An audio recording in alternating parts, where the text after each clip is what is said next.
You're on thin ice, buddy boy. You're on thin ice. I will see you clad in my silk. my soul just leaving my body. Everything I've ever learned about a spider has been against my will.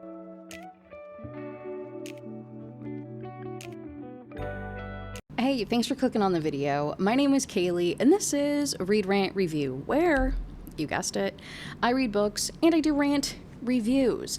I give you a beat-by-beat, chapter-by-chapter breakdown of a book that you guys voted for, and yet again, I think my audience actually genuinely hates me because you guys voted for a spider alien romance, and that's what we're going to be covering today. The book is called Ensnared by Tiffany Roberts. It is the first book in the Spiders Mate trilogy. Currently on Goodreads, it is sitting at a 3.98 with a little over 17,000 ratings. 354 pages, published in 2021. Nothing too crazy there. I'll go ahead and read you the book description. We'll get a couple of disclaimers out of the way, and we'll dive right in. The book description, so that you know what we're about to get into. He's spent years as a hunter, but now he's the one ensnared in a creature's trap. Catan did not want a mate. Fate has a different plan for him. When the queen he despises declares her intention to claim him, he retreats into the jungle.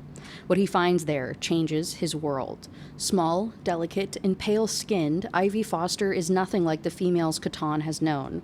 She's not of his kind at all. Yet the moment he sees her, he knows the truth in his soul. She is his heart's thread, which is such a cute little nickname title, by the way. And now that he has her, he won't let anything take her away. Not the jungle, not the gods, not the queen.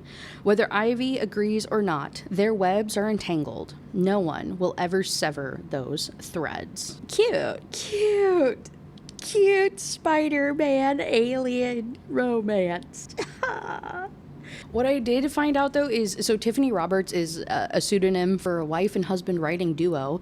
Tiffany is the wife and then Robert is the husband. How freaking cute is that? That is so cool. They supplied content warnings on their website instead of in the book, which is fine. I'm happy that it's still provided. So on their website, the content warning, this is for the entire series, and so some of it I'm skipping for this particular book. Like I said, go to their website, though, if you choose to continue the trilogy. So there is, obviously, spicy content, non-human anatomy, SA, PTSD, light bondage, violence, death, blood, gore, reference to parental neglect, abandonment, and an exploitative past romantic relationship. Yeah, that one's pretty rough. And was not expecting that. The depictions of this past romantic exploitative relationship was actually incredibly traumatic. That just felt like it was randomly kind of dumped in there. It provides a good character background, don't get me wrong, but I was like, good God.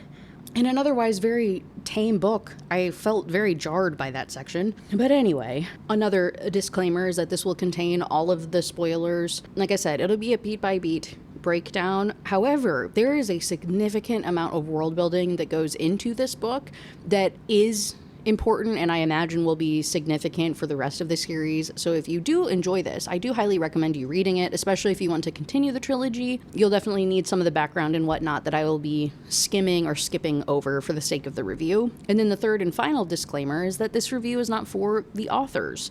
Regardless of my opinion, my reviews are for readers, and yeah, I'm here to have a good time, crack a couple jokes, have a little giggle.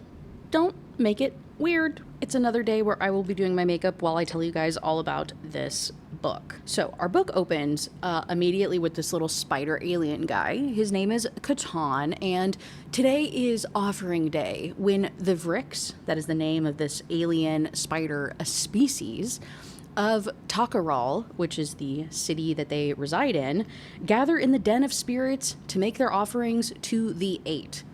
Yeah, that was a lot of lore that I just dropped on you. So these spider people live in these like underground kind of like tunnel system. That's where they all reside at. It is a matriarchal society, and they worship the Eight, which is these like 8 spider beings, that founded and like protected the city. So that's kind of like their gods is the 8. It's not really explored too much in this book, like explanation of who they are. It's kind of gets said in passing. So there's no direct world building. It's just kind of like subtly thrown in there and kind of trickled through the book. And so I'm sure a lot of that will continue in the other books as well.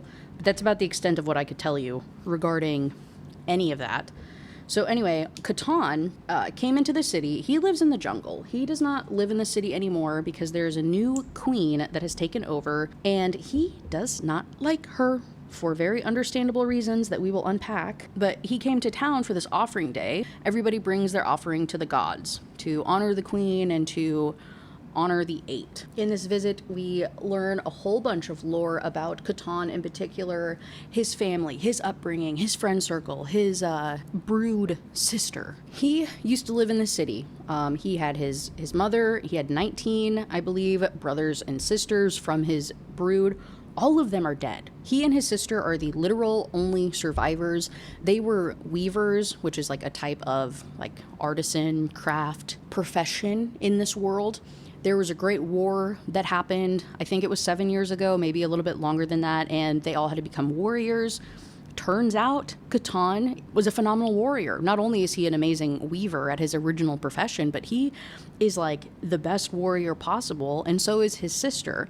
But after this war, after all this drama and the stuff that we're going to get into with the queen, and after losing his whole family, he decided to abandon the city. That's why he lives out in the jungle. He's a little loner, a little solitary guy that just does the bare minimum to, see his family and kind of appease people a little bit. But he wants nothing to do with the queen, nothing to do with any of this stuff anymore, right? His sister, Onset, is essentially the queen's like right-hand woman. She's part of the Queen's Fang, which is like the women protection group. It's like her kind of like the little spider queen army, and then they have a male version of it which is called the Claw. The queen is trying to recruit him to run the Claw, and his sister run the Fang because they're the best warriors ever. But like I said, he's pushing back. We got all this stuff. So he shows up to the kingdom, the town, the city, whatever. He shows up here to pay his dues, to make this offering. And he's running into his sister, he's running into a couple of his friends, which I believe have their own books in the series now. This first trilogy is just about him and the woman that we'll get into in a little bit. But I believe there are now books in this universe for all of his friends, which is kind of cool. So we're laying some good foundation here. I already explained to you about the sister. The friends don't necessarily matter too much for this particular book. Just know that he is a very well-liked, well-respected guy, and he is not the only one with a problem with the queen. Nobody likes her. She's a freaking monster. Apparently, she came in years and years ago, overthrew the queen that used to be running the place, ended that bloodline, and then took over. And then she has just been an absolute tyrant since then, and ended up leading the people into this great war to get some material that, again, we'll talk about later. But nobody likes her. There's a bunch of tension. Everybody's upset, and just bad, right? And all of this bad for Catan is amplified by the fact that she not only wants him to lead her male part of the army, she wants him as a mate because of his strength, because of his everything. So his friends are all talking to him about this, her kind of propositioning him and everything. And he says, "She has taken many males. It does not concern me should she take another." And his friend says, "No, you're not understanding. It is whispered that she desires a brood of her own. She lacks only a mate worthy of siring her eggs." And Catan says, "I don't really give a crap. I've lost everything because of her. If she takes anything more, it will be on my own terms." So he's ready to fight. Pretty much he's like, I will literally die before I sire her children. And then the nail in the coffin of all of this is the fact that Catan is a hunter. Like, his kind of excuse, reasoning, logic, job, whatever you want to call it, for him being in the jungle so much is that he is a hunter. So he spends all this time hunting, and he makes a however frequent delivery out to the kingdom of all of the food. His friend tells him that no one is getting the food. No one is getting the meat that the hunters are delivering because only those close to the queen have ample meat. Everybody else is getting starved out by this Beezy. So he is just done, like completely done with absolutely everything that's happening. Like that was truly the final straw. So it's finally time to make the offering. They are in this crazy sacred place. There's a bunch of history and lore that gets kind of dumped on us as he's making his way through these ancient halls. And finally they get to the room to make these offerings, and the queen is there. She's at the very like head of it, overlooking everybody. She has her fang, right, her like protectors, and the religious figureheads that are collecting the offerings and tracking what everybody has brought in and like logging everything appropriately. She, of course, sees him enter the room, wants to have a little chit chat, wants to take his offering direct. So she calls him up to the front. He goes up there begrudgingly because obviously he's not going to say no to his queen. He might be rebellious, but he's not that dumb. Well, I say that, but his offering is the same offering that he made 7 years ago, and it is this like medicinal root that is like very, very sacred, very, very meaningful offering. However, in this instance, it is incredibly disrespectful because the whole reason that she went to war, that she caused all this uproar, is because she is obsessed with like materialistic things, particularly they're spiders. They make silk, and she is obsessed with having the silk dyed this very, very particular color. This root is what led them to go to war, because the root is the basis of this dye that she wants to have in all of her silk. And he says, oh, sorry, I forgot, this isn't the right shade for you. You require one other thing. And he pricks his palm and mixes blood with the root to make the color that she loves. And she says, your every act of defiance, Catan, serves as proof that you are to be my mate. You alone are worthy of that honor. His response is, but you are not worthy. Okay. So then she threatens to force him to be her mate. And that will be an ongoing theme throughout this book, where this man is getting constantly cornered and berated and forced into encounters with this woman. But she threatens him, and then she dismisses him and pretty much tells him that it'll come soon enough when there is I think it's called the high claiming. Don't look at me. I don't know. It's not really formally explained. At least that I saw. I might have missed it. Who knows? Who cares? Pretty much, though, he has until the high claiming to impress her and court her to become her mate. And if he doesn't, it's not going to end very well for him or his like friends and family that's still alive. He made his grandstand, right? He did all that he can. He resisted as much as he could to this and made it very, very clear to everybody in attendance that he does not want to be with her, that this is all BS, and he disrespected her publicly. And as they're going to leave, one of the women who was there to make an offering stands up and says that she challenges the queen, challenging her for the throne. This is incredibly exciting, but it has happened quite a few times, and every single time the other females are destroyed. Like immediately. Like the queen is incredibly strong. He and his friends watch this battle unfold. This female, like all the others, gets absolutely obliterated, and any like spark of rebellion or hope or anything that him standing up to her gave anybody is immediately destroyed, watching the way that she just disseminates this woman. And then I didn't really say it either. So like I said, matriarchal society, but also the men are like a third smaller than the women are. Like they're just little bitty guys compared to the women. I don't know if that's normally how spiders are. Don't tell me, I don't want to know.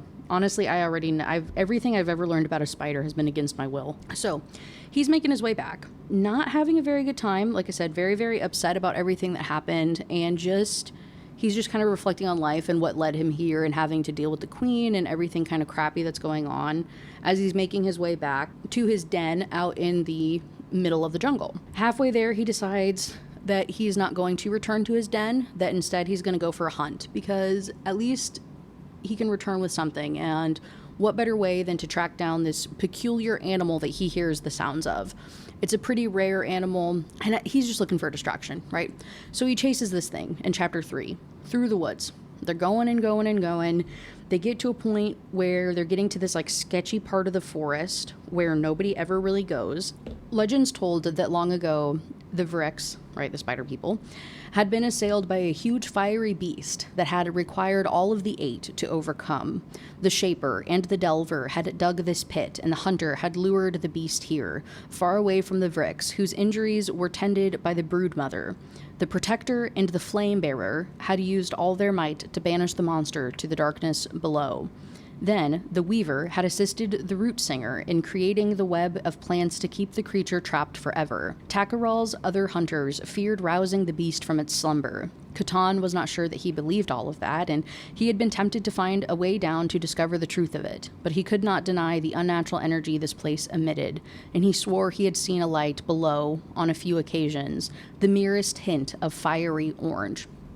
So in the middle of the jungle, there's this giant clearing in the sky where the monster, this fiery beast, had flown down, broke through the jungle, and now there's this like huge crater that just goes into this deep, dark hole. And that's the lore, is that the 8 had saved everybody. And nobody has really gone to this area since then because, again, they're afraid to wake up this slumbering giant. However, because he's chasing this little beast through the woods, they get closer and closer to this area, and eventually he's climbing the trees trying to track this thing down. But he's not the only one. There's other creatures in the jungle that have heard this little guy making its cries. And there's a group of this other breed. I'm not saying any of the names because they're all like really difficult made up alien words, and I can already barely pronounce regular English. Don't make me do this. All right, so he's on the tree branches. The one little guy's at the end of them. These other 6 things show up, these more vicious beasts, also going after the little guy.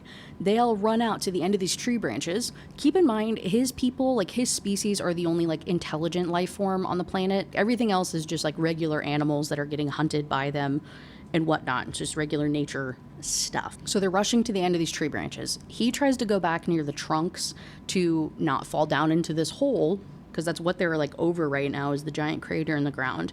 It doesn't work. The trees break. He's not able to get away, and he ends up falling into the giant crater. Keeps falling and falling and falling into this pit. It's absolutely crazy. He thinks that he's about to die. He survives it though. And at the very bottom, it is this giant open area, this huge cavernous thing. His mouth opened, and a sound might have come out, a gasp or perhaps some oath to the gods, but he couldn't be sure, just as he couldn't be sure of what was before him.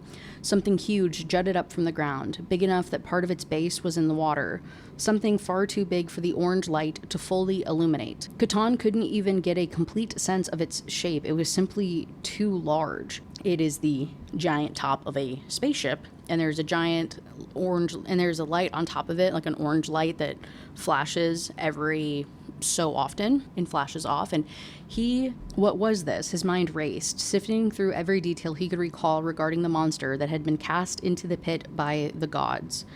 Was the orange light cast by one of its fiery eyes as it opened and closed, searching for whatever had disturbed its slumber? Had the beast's skin been described as gold, but not gold? If he were walking in a place where the gods had done battle, it's just crazy, right? His mind is absolutely blown, and he's trying to go through every memory that he has of everything that's ever been said about this place, because it's just like unfathomable, and he's never seen anything like it, or anything this big and this clean and sharp looking. Like the pieces all just meld together in such a way like it's even more tight knit than the silk is that they make, which I think was just like a fascinating description. Like a lot of this was just very, very fascinatingly done. So eventually he gets closer and closer to it. He like works through, against all of his better judgment, he continues to approach this slumbering beast, and there was a gash in the side of this thing, and he decides to enter it. And as he does, he makes a prayer to the 8.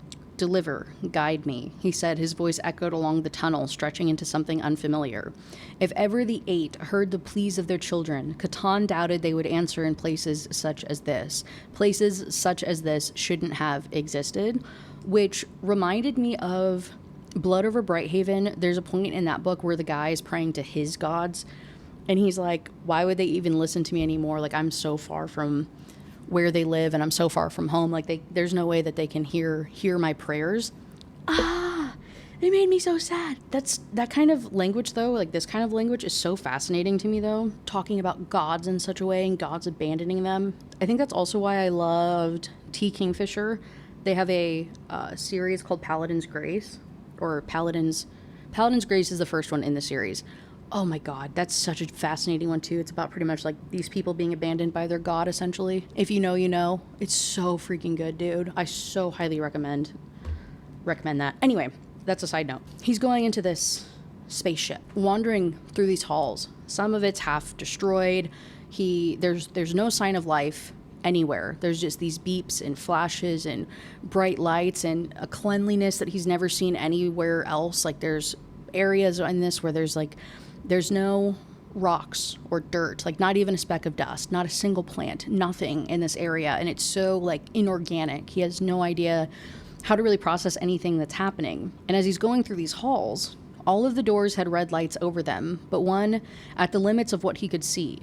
That door had a green light that was barely visible in the red glow. His legs were moving before he made the decision to check that door, and he didn't fight them. Why was one light green? What did it signify? He approaches the door. He doesn't know it's a door. He doesn't really know what it is, but he's like, there's a little window on it, and he's trying to figure out how to get in, and he's like kind of like pushing all of his body weight and all of his arms against said door. Eventually, accidentally hits the button panel thing to open it. It does. He goes in, and there are these giant, almost to him, he looks at them as if they're cocoons. And he looks inside of them, and there are skeletons. Some of them, it's these half weird looking creatures with leathery skin that are obviously very dead that he doesn't really understand, and he's never seen something that looks like this before, but they're these hideous beings, and he's not sure what's going on. Several large rectangular patches on the walls looked almost like paintings, but the images and symbols within them were crisper and more vibrant than anything painted by Vrick's hands, and these gave off their own light. Some of them also happened to be moving. So he's going through this like series of cocoons and looking at their screens. These on one of the TV screens, there's these shapes of these. It looks like 2 arms and 2 legs. It looks like a deformed Vricks. He's not sure what he's looking at, but 12 of them were dark red, the color of spilled blood. 8 were bright green. The latter were the source of the movement in the images. Meaningless symbols, similar to the ones that he had seen on the outside, were below all 20 images, but the symbols beneath the green images were changing every few moments. Makes his way, looking into all these pods, and goes to the ones that are marked as green, right? These are the ones that are alive. And seeing what they actually look like, he is like, God, these really are like hideous creatures. If these are living, even though they look like they're dead, but they must be alive, and just kind of weird vibes all around. One of them catches his attention. And there was something about this one that fascinated him, some sort of beauty that could not be placed, unlike anything any Vricks had encountered, something that didn't belong in this world. Were these creatures from the shadowy world of spirits? Was it possible for spirits to take flesh forms and walk among living beings? He leans in really close to this particular one that caught his attention and has his little hands kind of all over the pod as he's looking at it, and he yet again accidentally touches a button that causes a disembodied voice to suddenly start speaking. And this is spelt out in like colonist, for example, is the first word, but it's spelled Kahlonist, because that's how he's kind of interpreting these sounds, like that's how his native tongue sounds. Really, really interesting, but I'll just translate for you. It says, Colonist 210, welcome to. The disembodied voice changed suddenly, becoming stiffer, deeper, less alive. Navigation data corrupted. Current location unknown. Emergency signal inoperative. Uh-oh. So, the pod that this person, human, right, ultimately, is disengages. It like depressurizes and it pops open. And now all of a sudden he is like face to face with this woman, this thing, this unique creature was his female. She belonged to him. Many Vricks had tamed wild creatures as pets. Why should he not have one of his own? And he's realizing that when he's leaving, because he like picks her up and carries her because he's going to take her home because she's his pet now. He walks by the screen and realizes that she was the 8th one, the 8th survivor. And so he thinks perhaps you should be called 8. He offered thoughtfully, 8 made no reply. 8, obviously, very clearly being a significant number in his culture and for his people. So he's like, oh, this is all a sign. I was meant to have her because of the gods. He picks her up and he is in the process of carrying her back to his nest. Again, she is officially now his pet. It takes her a while, but eventually she wakes up and starts screaming. It is this incredibly high-pitched, crazy noise that really, really freaks him out, and it scares other monsters that are, like, nearby. Not great. He covers her mouth. Hot air blew against his palm as she continued to scream, but the sound was greatly diminished now, though its echoes still lingered in his head. They have a little bit of back and forth where he's trying to talk to her and telling her to not make any noise. She just continues to scream, and then eventually she understands that he is trying to tell her to be quiet, and so she shuts up and just kind of accepts her fate a little bit. Just cradles against his chest where he's holding her, and she's just kind of processing everything. And he just keeps looking at her. So she's not a Vrix, she's not animal, not spirit. What was she? His. If nothing else, she was his. He would unravel her mysteries one thread at a time if necessary, but he would not take her to Takarol, would not bring her before the queen. He would not share her with anyone. They eventually get up to his pod. She starts freaking out because in the jungle, he's like, has his nest is in a spider web up really, really, really, really high in the jungle. Literally only his sister and I think one of his friends knows where he lives. It is in this very, very secluded, hard to get to, nobody would know where it is spot. And so as he's climbing these trees and she's getting jostled around, she is freaking the ever-loving F out. Understandably so. They get up into his little den, which I think is just kind of like a big, woven spider web home in the trees. They get inside and she scrambled back from him until she was pressed against the curve of the far wall, her legs drawn close to her body. Her eyes were wide. She looked far paler than when he had first seen her, and the hair around her face was damp and sticking to her skin. "Oh my God, please don't eat me," she said. That fear scent wafted from her. Apparently, shelter and security was not enough to ease her terror. In chapter 6, we get the first POV. It's not even a POV because it's still told in third person, but it's like more talking about her and her experiences rather than his. And she wasn't supposed to wake up like this. I'm not awake. I'm still sleeping, still dreaming. This cannot be real, she's thinking to herself. He crouches down a little bit, kind of takes a more soothing tone with her, and is trying to make it very clear that he is not a threat to her. And we get the description of him. The monster had 2 sets of arms, one over the other, and 6 legs, long, multi-jointed spider legs, plenty long enough to reach her from anywhere within this nest. Its hands each had 3 fingers and a thumb, all of which were tipped with black claws. There were more limbs, smaller ones, tucked against his lower abdomen between 2 front legs. A thick neck led to the creature's head and its face. The parts were arranged like a human's might have been, except it was anything but human. Its face had a hard, almost mask-like look, with 2 pointed crests sweeping up and back from its forehead, and 2 more layered beneath, positioned behind its temples. Its mouth was a slash cutting across its face, broken only by a pair of fang-like protrusions on either side, but those were nothing compared to the powerful mandibles jutting from between where the cheekbones and the temples would have been on a human. Strands of long black hair with white streaks flowed from behind the head crest, hung over the creature's shoulders.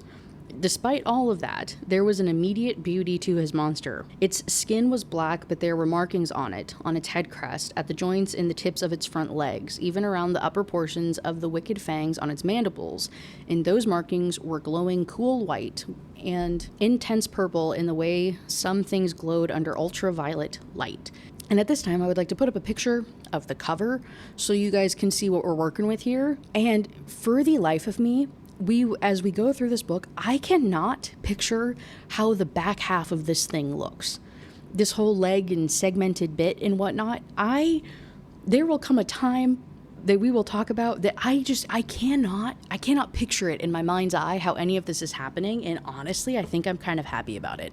I think I would rather be ignorant and not know because this is already like horrifying enough. So he tries to approach her again.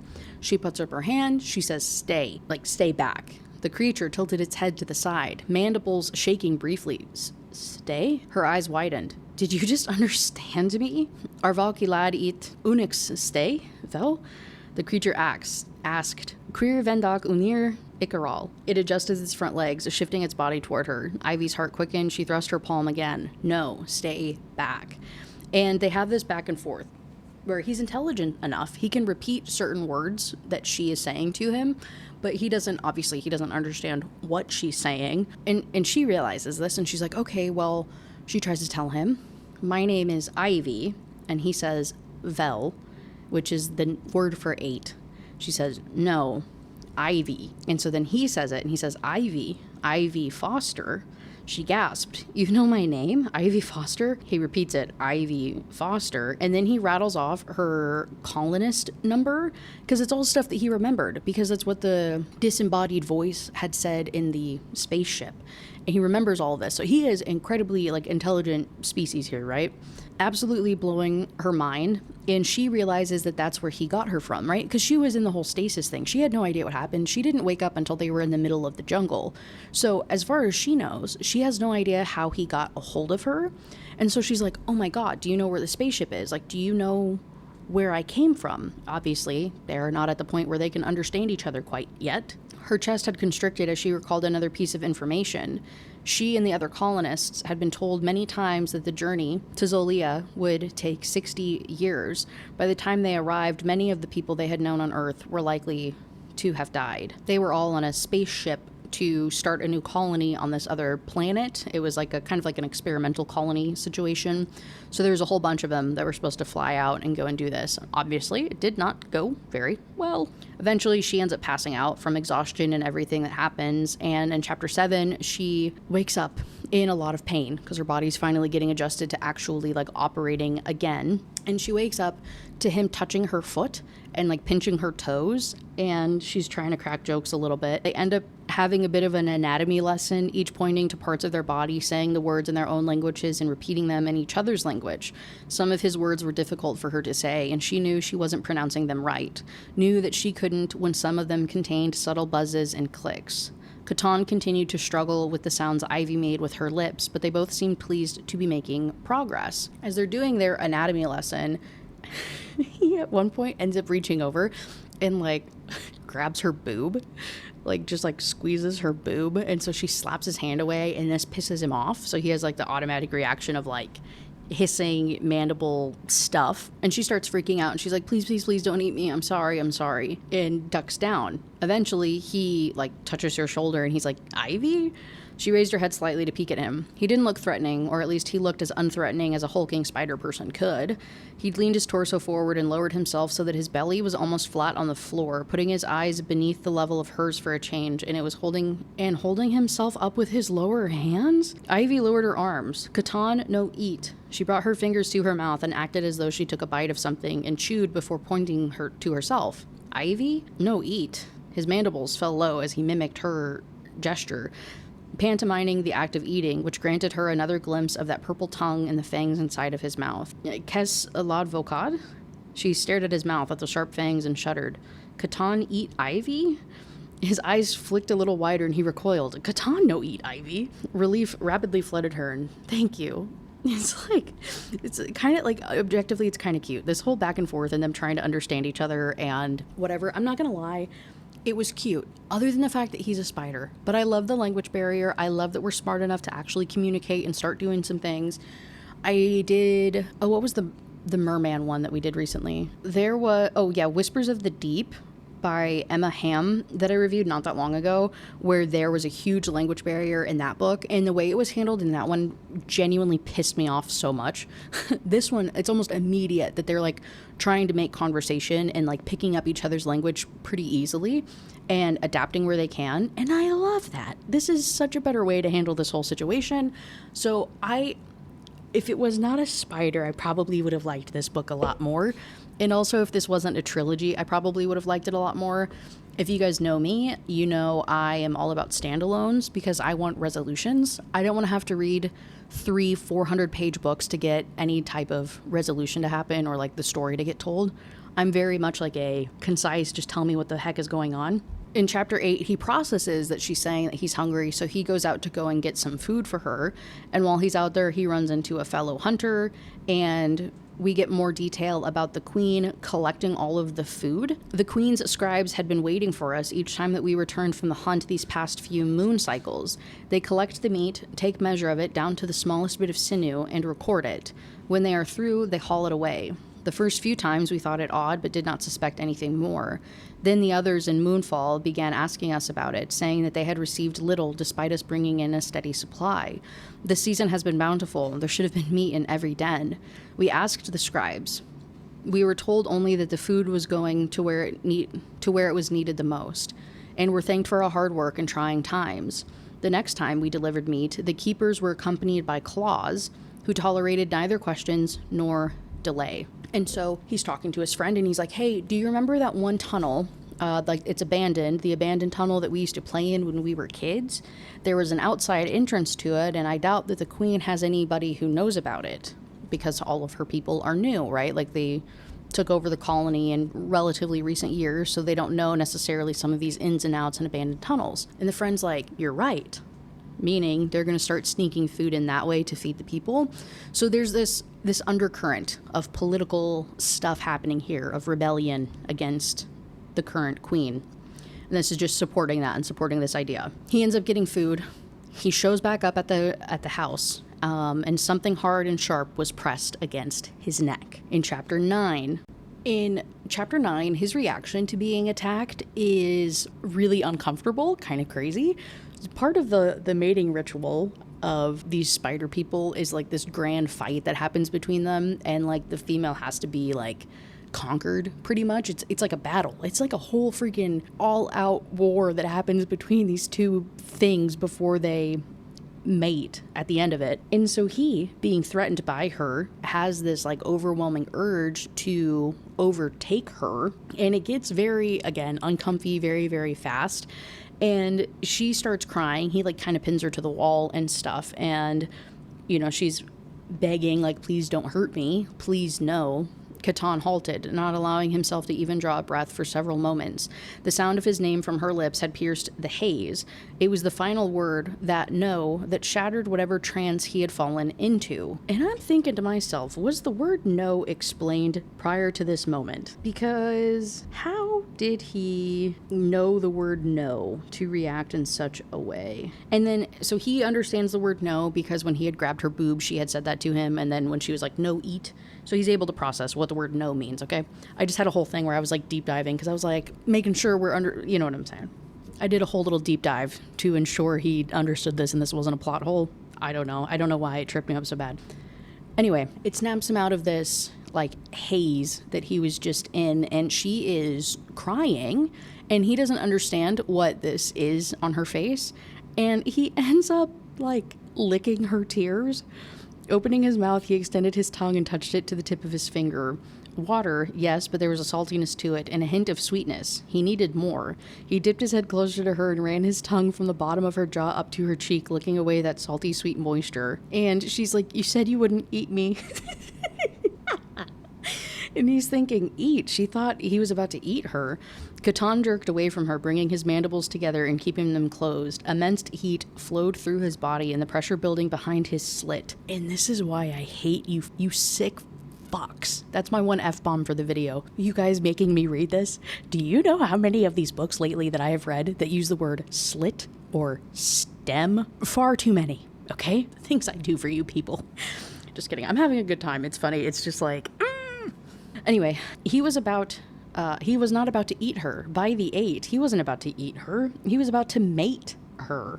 It made no difference that she was intelligent, that she could speak and learn. She was not of Rick's, and the desire she had awoken in him was wrong. It would be like mating an animal. So he feels guilty enough to snap out of everything that just happened and goes on about giving her food. And he had collected a bunch of grubs, like worms, like the little squiggly, wiggly, squiggly bugs. She says, ew, I'm not eating that. He says, Ivy, it's food, and tries to like hand her one. One of the grubs wiggled free from my hand and fell onto the upper segment of her leg. Ivy shrieked. The piercing sound was like a spike being driven through Catan's ears. She slapped the grub away and it landed on the fur rug in front of him. And he kind of realizes that maybe she doesn't eat meat, like maybe she's one of the creatures that can't eat meat. And so he reaches over and like grabs her face, squeezed her jaw lightly, and when she did not react, he opened his mouth wide and squeezed again.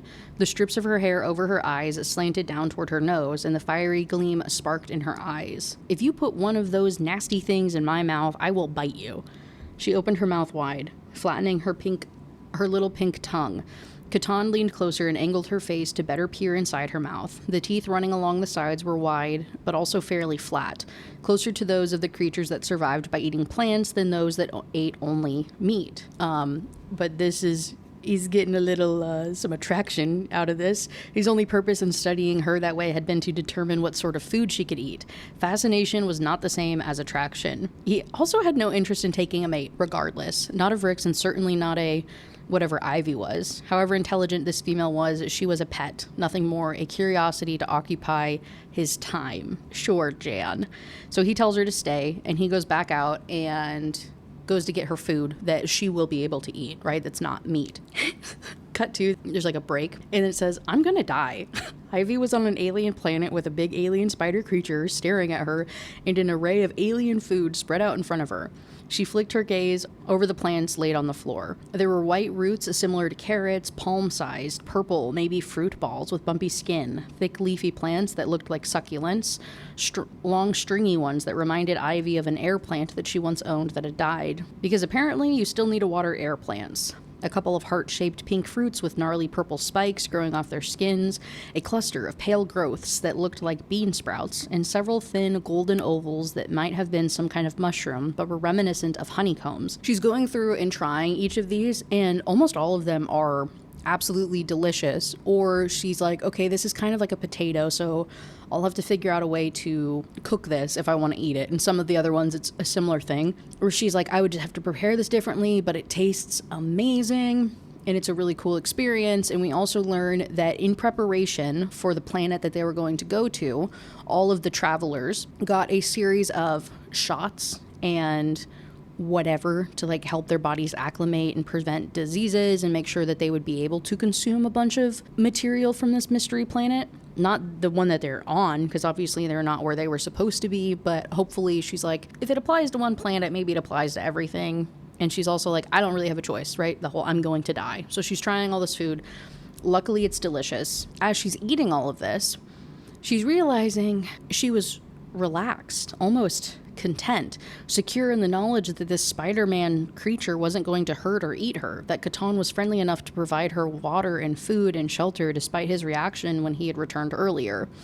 And break, the water, there's like a water sack skin thing as well that she can drink out of. He like showed her how to do it. Okay, cool, right? There, again, a bunch of lore, a bunch of alien fauna, interesting stuff. So she's thinking all this and she's like, well, I couldn't blame him for reacting the way that he did when he got here, because obviously I had a spear to his throat. She reacted in fear and instinct, her subconscious deciding she'd at least attempt to put up a fight against whatever terrifying monster had been about to eat her. And she's like, but there were so many times when he looked at her and there was almost a tenderness in his eyes.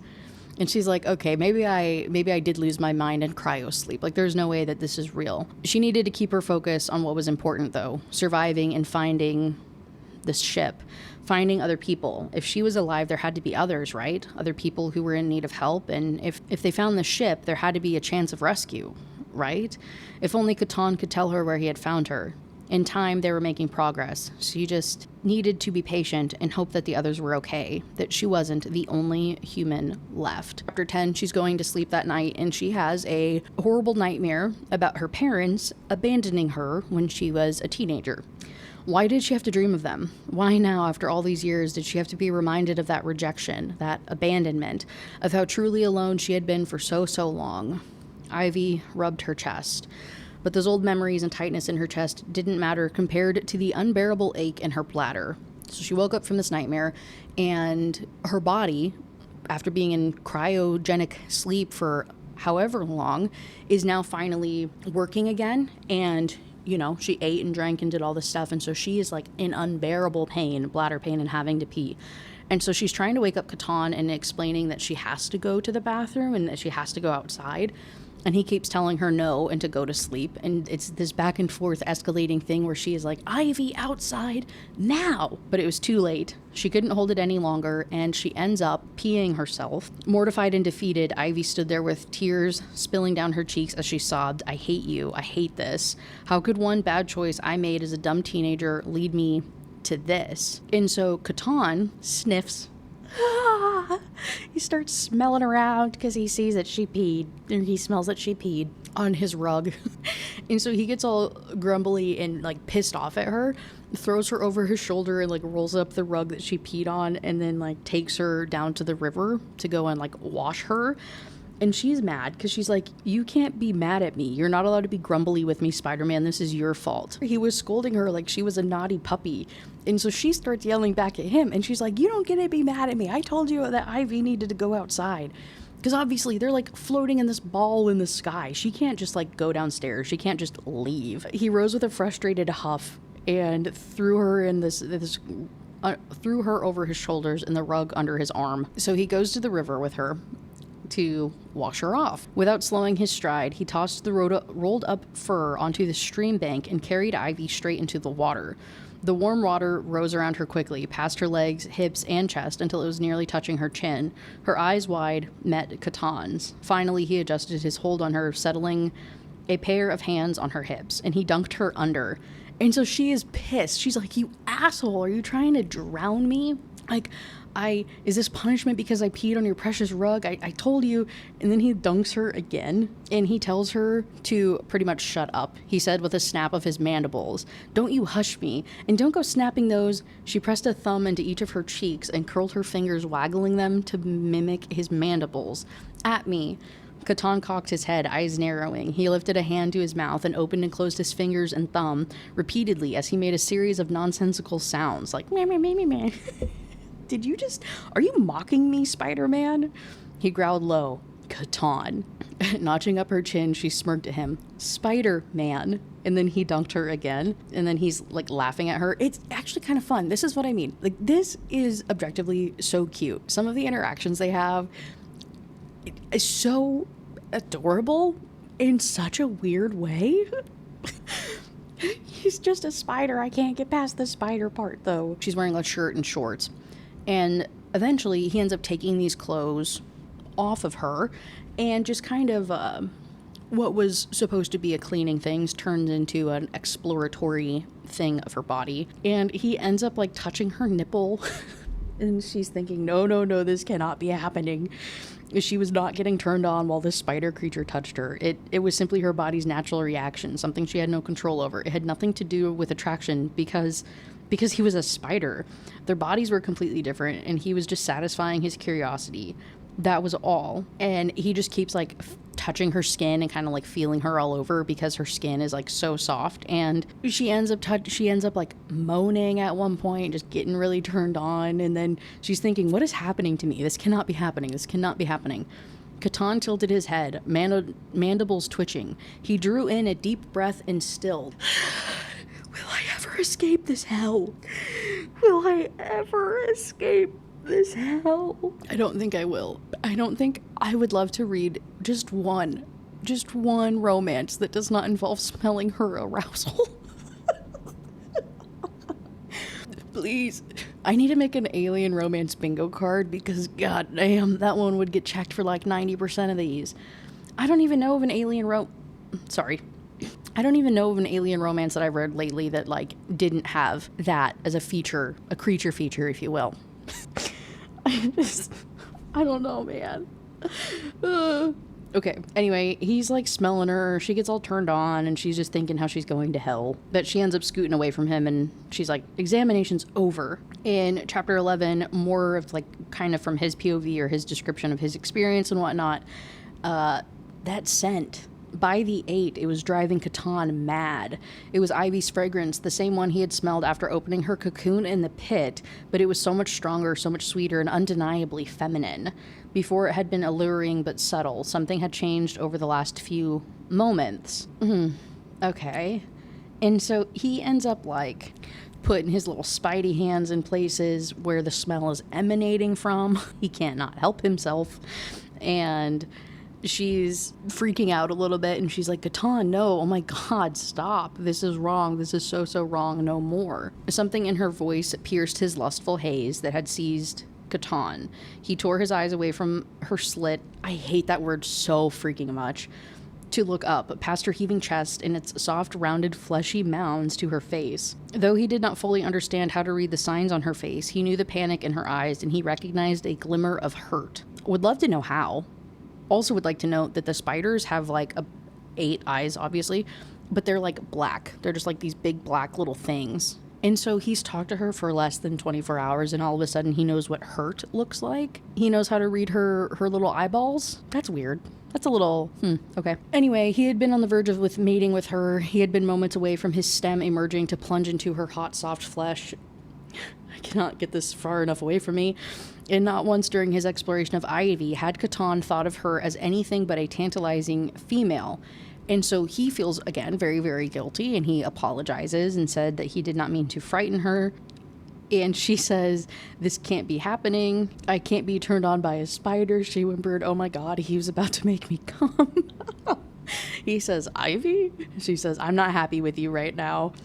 And she's trying to get away from him because she's like, just leave me the heck alone, please, please, please. Trying to go away. He keeps grabbing her and is trying to explain, like, you can touch me. He's like, I touched you, you can touch me, like, return the favor. I'm sorry for hurting you. I didn't mean it that way, blah, blah, blah. She accepts this, and so she starts feeling him up, and I just feel like, what is happening right now? They go through some facial expressions, and he can't smile, but he can raise, like, his mandibles to show a smile, and so that's how he's going to reflect his happiness to her now. I don't know. And she goes on feeling him up. She touches his slit because he has one too. That's where his stem stays. I hate it here so much. I cannot express that enough to you. And he, grabs her wrist to stop her from doing so because obviously that's like, they're going to end up mating if that happens. And a little bit more flirty banter until they go back home in chapter 12. In chapter 12, they go to sleep that night. This terrible storm comes through, and so it's like shaking the cocoon terribly, and the winds and the rain and the thunder and all this like crazy stuff. She's having a recollection of when she got caught in a tornado. So after she had this crazy fallout with her parents when she was 18, and she got rejected by them, which we'll discuss in a little bit. I just want to pace it and tell you when it comes up in the story. We'll get there. She ended up living in her car, though, for a couple of years. And when she lived in her car, a tornado came by, came literally right over her car. And she was lucky that she had survived it. There was a apartment complex that was right next to her car that had been turned into absolute rubble, and she had survived. And the relief that flooded her at that realization had brought more tears to her eyes, a deluge of them. She'd cried even harder when she had realized that 16-year-old Ivy would have thanked God for his mercy, but 19-year-old Ivy could only attribute it to blind, stupid luck. She'd known at a young age that the universe wasn't about compassion and justice, but choices and chance, and that most of it fell on the latter. That had been 6 years ago already. There was a sharp pang in her chest. No, not 6 years. She had only perceived it as that. There was no way of knowing how long she had been in cryosleep. Decades might have passed for all she could tell.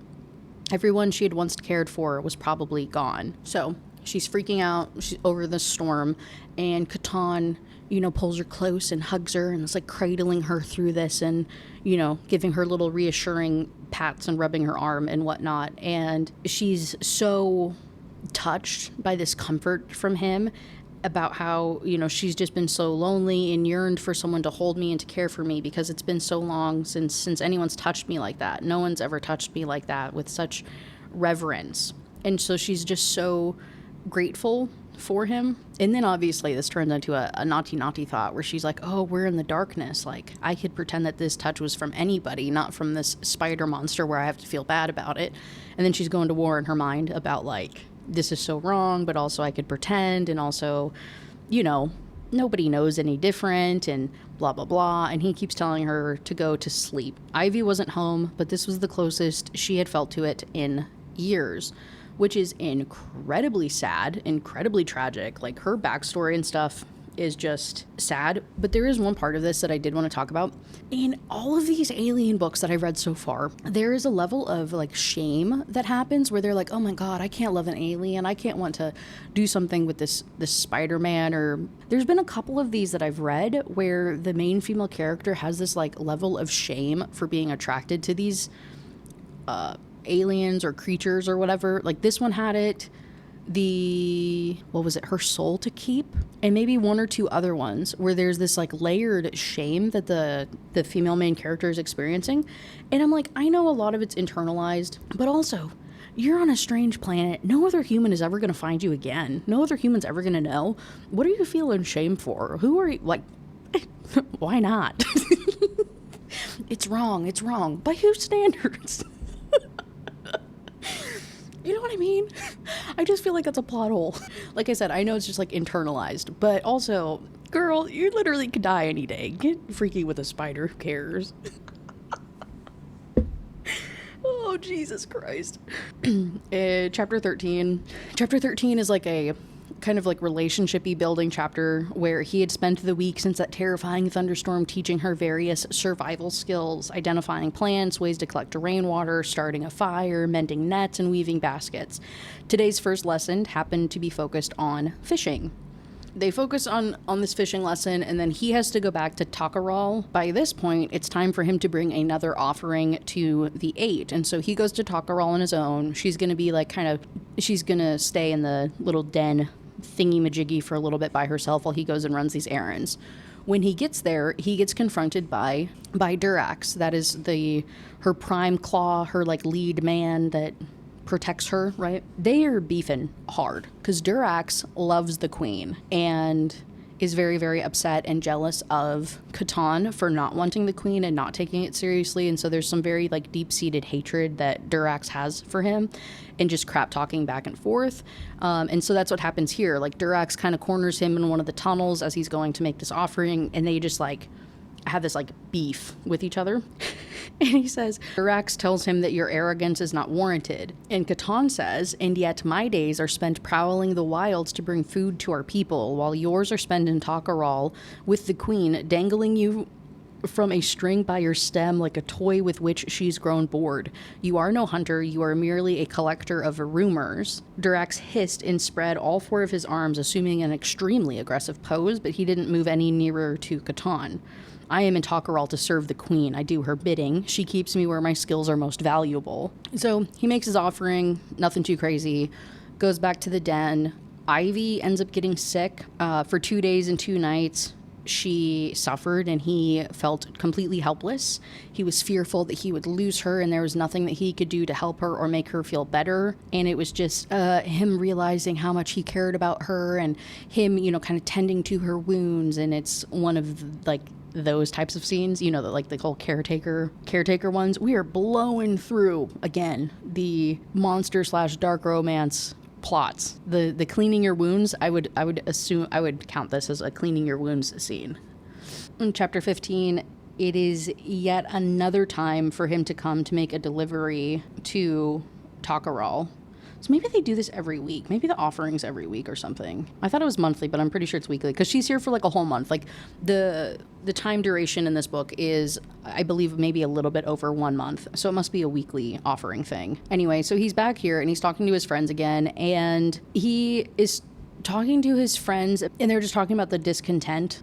This went beyond discontent with the queen's rule. It went beyond the grumblings of hungry vricks, beyond complaints whispered in dark corners, beyond angry, fearful glares cast at members of the queen's fang and claw.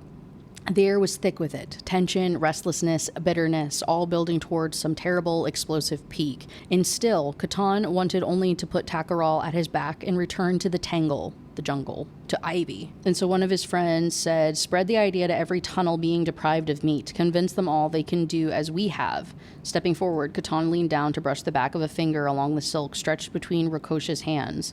Weave a web so tangled, the claw won't know where to begin unraveling it. His friends' fangs clacked together, and when they decide to simply hack through the threads, how many will die? She cannot have all of Takaral executed. Our greatest safety is found in our numbers. So there is going to be some shenanigans. It doesn't happen in this book, I'm assuming in the future, but He goes in to make his offering to the queen. He, of course, gets summoned by her personally yet again, and there's potential in you, Catan. There is strength, courage, and brilliance, though the latter must be coaxed out of you by circumstance. Were you hatched a female, you might well have been the only one to prove a true rival to me. Your brood mother was a weaver, was she not? Catan forced his straining mandibles down. She was. I would have liked to have met her. I understand that the rest of your brood is dead, along with your brood mother's first 2 broods, but the legacy she's left behind.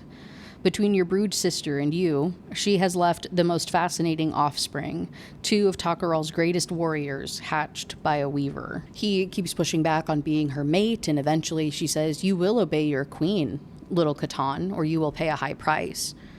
I do not fear death. Not your own. Uh-oh. Oh, it's kind of repetitive, I'm not gonna lie. I guess that aspect of it, it's literally drawn out through all of this, where he keeps making these offerings and she keeps repeating the same exact lines. I understand, like, each time he goes to Takar'al to make these offerings, we learn a little bit more and more context of the city and, like, the backstory and whatnot, but boy howdy, does it get repetitive. I realize as I'm reading this out loud to you now and explaining this to you. In chapter 16, we're back with Miss Ivy hanging out in the den. It has been a very, very long time that Catan has been gone, and she is weaving a basket. She was determined to finish the basket before Catan returned to show him her progress. That desire triggered a heavy, sorrowful pang in her heart. Though the memories were fuzzy, she could recall a few times while she was very small, 7 years old at most, when she had waited, brimming with excitement, to show her parents an arts and crafts project that she had made at school, wanting so desperately for them to be proud of her, to praise her, to tell her that she was doing good. They'd nodded and said things like, good job, but even at that age, she sensed their disinterest. She'd realized that they hadn't really looked, that they hadn't seen her art, hadn't seen her.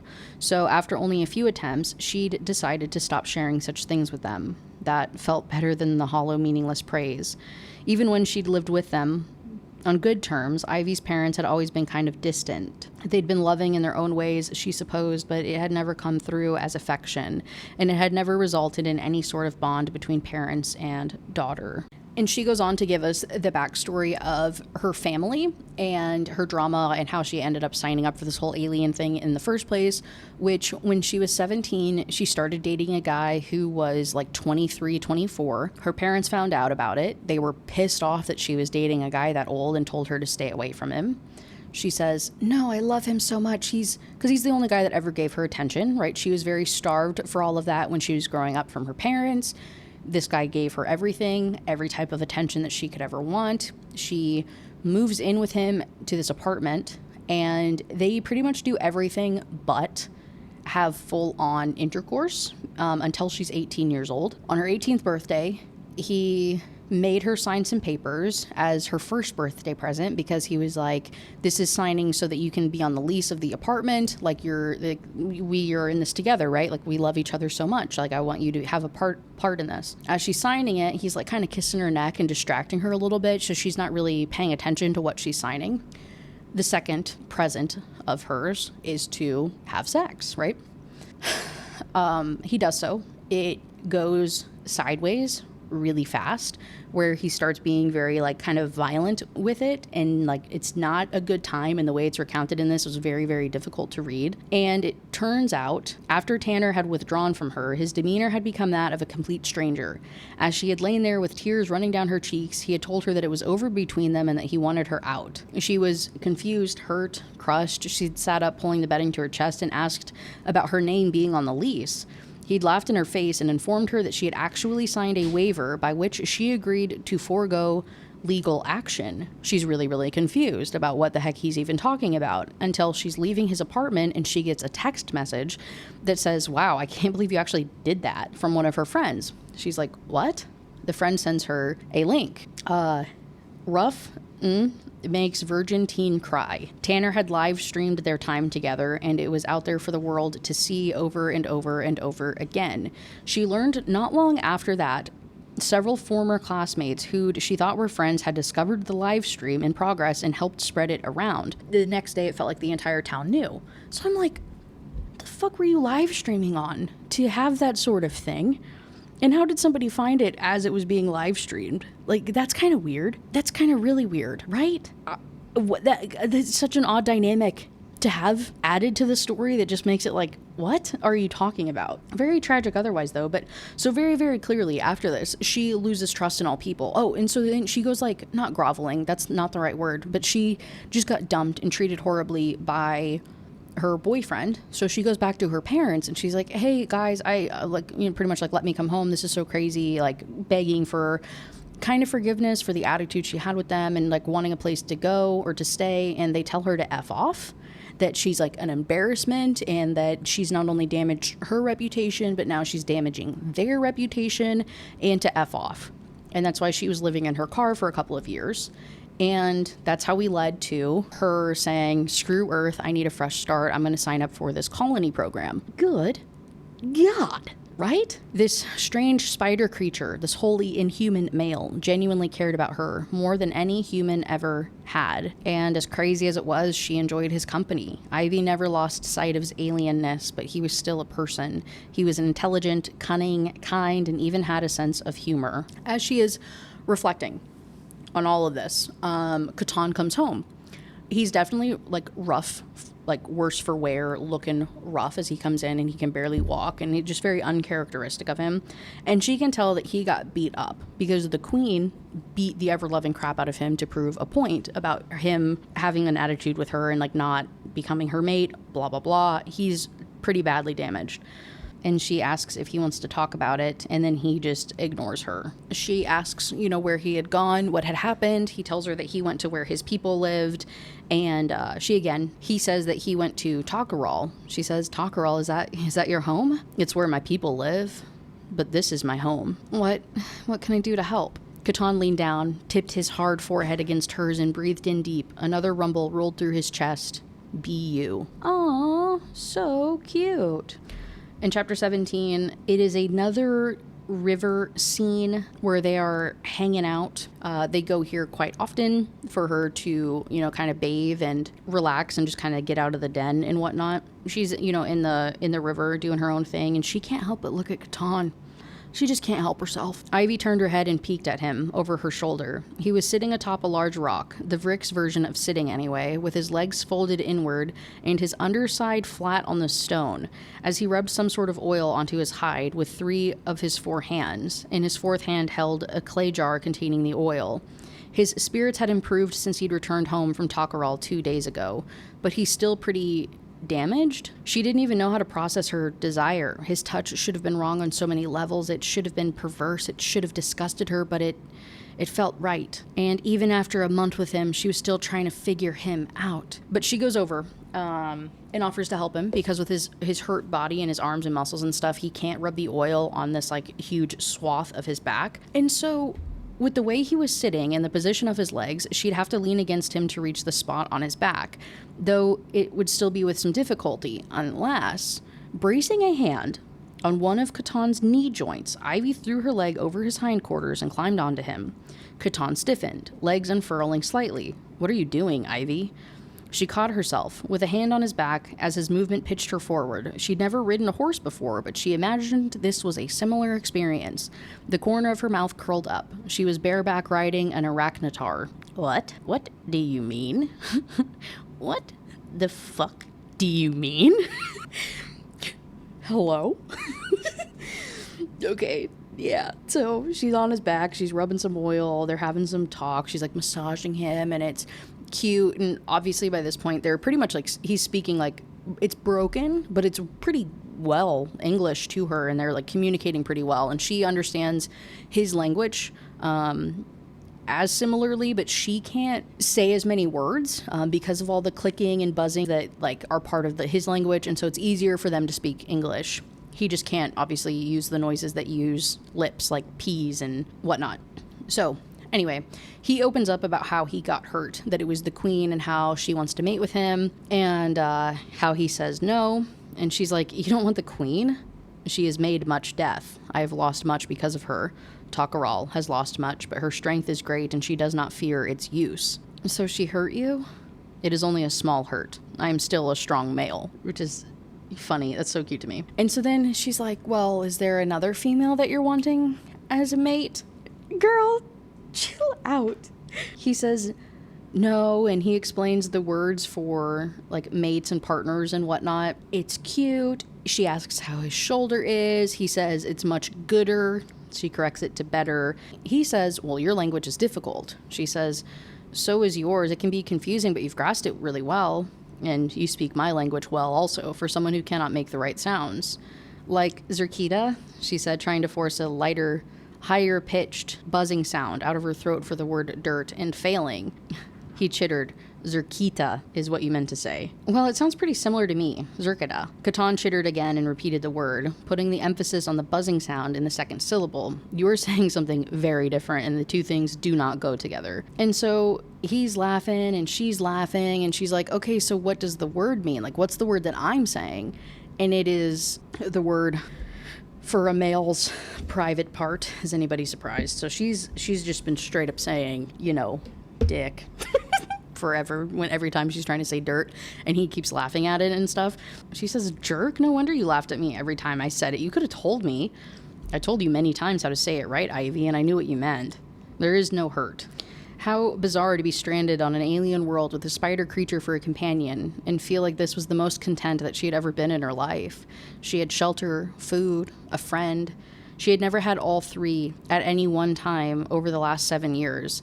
This laughter between them, it was genuine and good-natured. And yet, she couldn't help but wonder about the other colonists. She had been friendly with several of the people that she had been in training with, thanks to spending 24 hours a day together going through classes, exams, safety seminars, and physical training. In time, those acquaintances could have become real friendships, but the rigorous schedule had made it difficult to really get to know one another. Those people were out there, somewhere, along with 5,000 other colonists. Holy shit, 5,000. Were they still aboard the ship? Were they even still alive? Was anyone going to ever come looking for them? I might be the only one left. Catan? Yes? Where did you find me? Uh-oh. And so we go into chapter 18 with some craziness. So in chapter 18, Catan is very, very hesitant. Like, he doesn't want to answer this question, but he pretty much explains, I found you in a place that we are not going to go again. He says they're not going to go because the area is haunted, and then goes on to say that the spirits are the most small danger. But you went there before when you found me. I fell. The creatures that fell with me all died, and I lived only because the 8 protected me. I will not take you back to that place of death. She placed her hand on his forearm. Catan, there could be other survivors. We can't just leave him there. No, Ivy, he growled, snapping his mandibles. His forearm muscles flexed under her hand. Put the others out of your mind. We will never return to that place. She obviously pushes back, and she's like, how could you expect me to do that? Like, we have to save them. And he goes on to say that she's only alive because he's taking care of her, and I will not allow you to go hungry because I must give to others. Then I will hunt for them. You could not find the ground if not for me. She gaped at him. Are you insulting me? I am speaking true. You could not live one day alone out here. What use would you be to others? Ivy thrust her finger at him, jabbing it against his hard chest. You're such an asshole. She spun and stalked away from him toward the trees. You say I'm what poop comes out of? He growled behind her. Yes, stinky, yucky poop. Catan snarled, sounding a little closer. Where are you going? She turned with her hands on her hips and glared at him. I'm going to pee, and I'm mad at you, so I'm taking a moment to get away from you, Spider-Man. Not Spider-Man. Vrix. He halted a few feet away from her, hands curled into fists and muscles tense. And always you must pee. Well, excuse me for being human and having natural bodily functions. She threw her hands in the air. Maybe something will eat me, and then you won't have to worry about me anymore. I will not let anything eat you, human. Do not speak of such things. I will be here to anger you for a very large time. Fine. She stepped closer to him, tilting her head farther back. You better be. Catan chittered softly, the menace he'd exhibited a moment ago before vanishing, as he offered her his version of a smile. We are bound by a very strong thread, Ivy. Ivy growled and scrubbed her hands down her face. I can't even with you. You make it so I don't want to be mad at you, but I do want to be mad, and I should be mad, so I am mad. She storms off, right? As far as like he's willing to allow anyway, under the guise of her having to pee. Really, she just needs some space from him, right? After this heated exchange between the two, the first of the lovers' quarrels. as she's stepping away, she doesn't have to pee, obviously. She's just trying to, like I said, get some space. And she's thinking that Catan said that it was dangerous, and she didn't doubt that, but she swore that there was something more behind the refusal. She steps a little bit too far away and then gets attacked by a random creature. I feel like I saw that coming a mile away. So there's a little bit of tense back and forth. The creature ends up actually getting a hold of her foot and like clawing her pretty badly, and then he shows up, tackles the monster. It's an all-out brawl. It's bloody, it's gory, it's terrible, but it's bloody because Catan is beating this monster's ass. After the monster is definitely dead, he approaches her. All four of his arms banded around her, clutching her to his hard chest as he rose. Even his claspers, usually tucked securely against his pelvis, sought her out, lightly brushing her skin as though every part of him was seeking confirmation that she was here, that she was alive. His breath was harsh and heavy as he buried his face in her hair. And he asks if she's okay, and she says yes, but he smells the blood, like her blood on the air, finds where she got cut on her leg, and he says, "You are not okay." He said, his voice raw. "This is not okay." And he goes on to tending her wounds. And he's saying, like, "No more going alone. You only pee with me. You stay with me." And she's thinking, oh, he's mad. "Catan, I'm not peeing with you watching. Then you will not pee." You're being completely unreasonable. Just more back and forth. Like I said, their banter and their arguments is objectively really, really cute. I really enjoyed the tension and kind of like the banter between these two. This was genuinely probably one of the better relationships depicted in these monster romances. I think this one and Her Soul to Take, or Her Soul to Keep, whatever, the first one in the Duskwalker Bride series, or I don't want to say believable because that sounds like such a weird way to phrase it, but that's what it is. These seem like the most like believable relationships given the circumstances and whatnot. So like, I'm not going to front. I really did enjoy that part of the book. If he just wasn't a spider, this wouldn't have been a problem. And so she's like, wow, he really does care about me. And he's tending to her cut, which includes getting like silk out of his little, how is this explained? His spinner? As he spoke, his rear legs were in motion, bending sharply toward the spinnerets at the end of his hindquarters. When he swept one of those legs forward, there was a loose bundle of sticky silk gathered at its tip, which he passed to one of his hands. And he's like making a little bandage for her foot and stuff. Again, I cannot, in my mind's eye, picture how he is like doing this thing, getting the silk from his ass.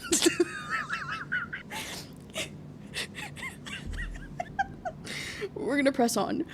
There's a point he literally puts said silk like into her body to like mend and like whatever the wound, because it's like partially like medicates it and helps close it and stops the bleeding. And they have a whole discussion about medicine and how they differ in the way that they treat things. Don't look at me like that. He apologizes for saying rude things, and she apologizes because she feels really bad. Like she feels like a burden and that she's not good enough to survive and all these other things. And so he's very reassuring to her, telling her that it took him a long time to be able to do any of this stuff. "I was sent to fight, to hunt, and I was like you, Ivy. I did not know. I was grown and I had taken lessons to hunt, to live in the jungle, to fight. I almost died every day. But I wanted to live, so I learned. Because of the danger, I learned fast. And soon I was good at it. Better than good. You have only been in the jungle one moon cycle, Ivy. You are learning fast, too, because you must. It took me longer than this to be good. It will take you a little longer, too." Oh, which is like so reassuring and sweet. As he's reassuring her, he puts his hand like on her face, and it's bloody because he just beat the crap out of this monster. So he goes into the river and washes off, and then he comes and like brings her closer to the river's edge, gets some silk on like the equivalent of like a cloth, and wets it in the river, and he's like wiping her down because she got all muddy and dirty from dodging this monster and like having to dive into the bushes and whatnot to try and not get got, right? And of course, like as he's wiping her down, there's more tension and like exploratory touches, and he like touches her breasts once again. He is asking her what they are called. And so she explains like the breast and the nipple, and he's like, well, the Vrix women don't have these parts. Why do they sometimes harden? And it goes into this like really weird detail thing, and she ends up explaining the idea of like arousal to him, and explains to him she uses, oh, I hate it here so much. I hate it here so much. I don't know why I'm surprised by anything, but I still am. And obviously, he gets a little flustered by this because he's like, oh, arousal. Oh, maybe she wants to mate with me. He's like, oh, we've stayed too long. And then picks her up because they need to go home because he's just trying to change the topic and get out of there. And so we cut to chapter 19. He is thinking of their conversation the night before, and Ivy was not of Rick's. She could not be his mate. That thought had held him back for so long, but it was a fraying thread. With each passing day, it was thinner, weaker, and Ivy being human mattered a little less. The differences between them seemed an ever-shrinking obstacle. He had seen her slit, which she had called her had seen it open. Oh my God, had seen it glisten with her dew. They would fit together. He knew it. Every day, his certainty that she could not be his mate wavered. He's tending to her wounds. They're having a little bit of chit-chat when suddenly it is interrupted by Onset. His sister, the queen's fang, like the lead fang for the queen, she shows up and she's yelling at him and she says, Catan, if you're here, come out. I would sooner pull your den down than climb all the way up there. Catan released Ivy's leg and, still moving carefully, leaned toward her to cup her cheek. Keeping his voice low, he said, I must go. You will be still, silent, and out of sight. You are safe. But he's still hesitant to go out there, and he knew that part of his hesitance was because he didn't want to leave her, but also, Onset had come here only a few times over the last 7 years, and each time had been due to some dire circumstance. She did not have the time or the freedom to visit for the pleasure of Catan's company. He makes his way out there, goes down with her, and they greet each other, and he asks, are we here as Fang and Common Hunter or as brood siblings? Duty says it should be the former. Her shoulders relaxed and her mandible fell.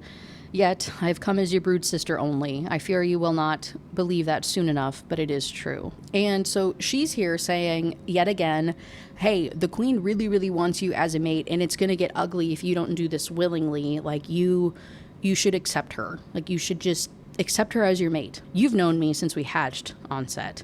And though our paths split long ago, you know me still.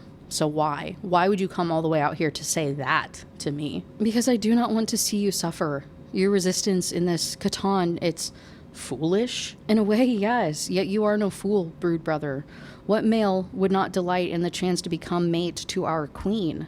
Any male but Durax. Some of the males she has taken to her den carry the scars of her attention to this day. Goes on to say that, it would be such an honor and like his legacy could carry on. And he's like, what legacy? Like, why do you think I care about any of that? When have I ever cared about any of that?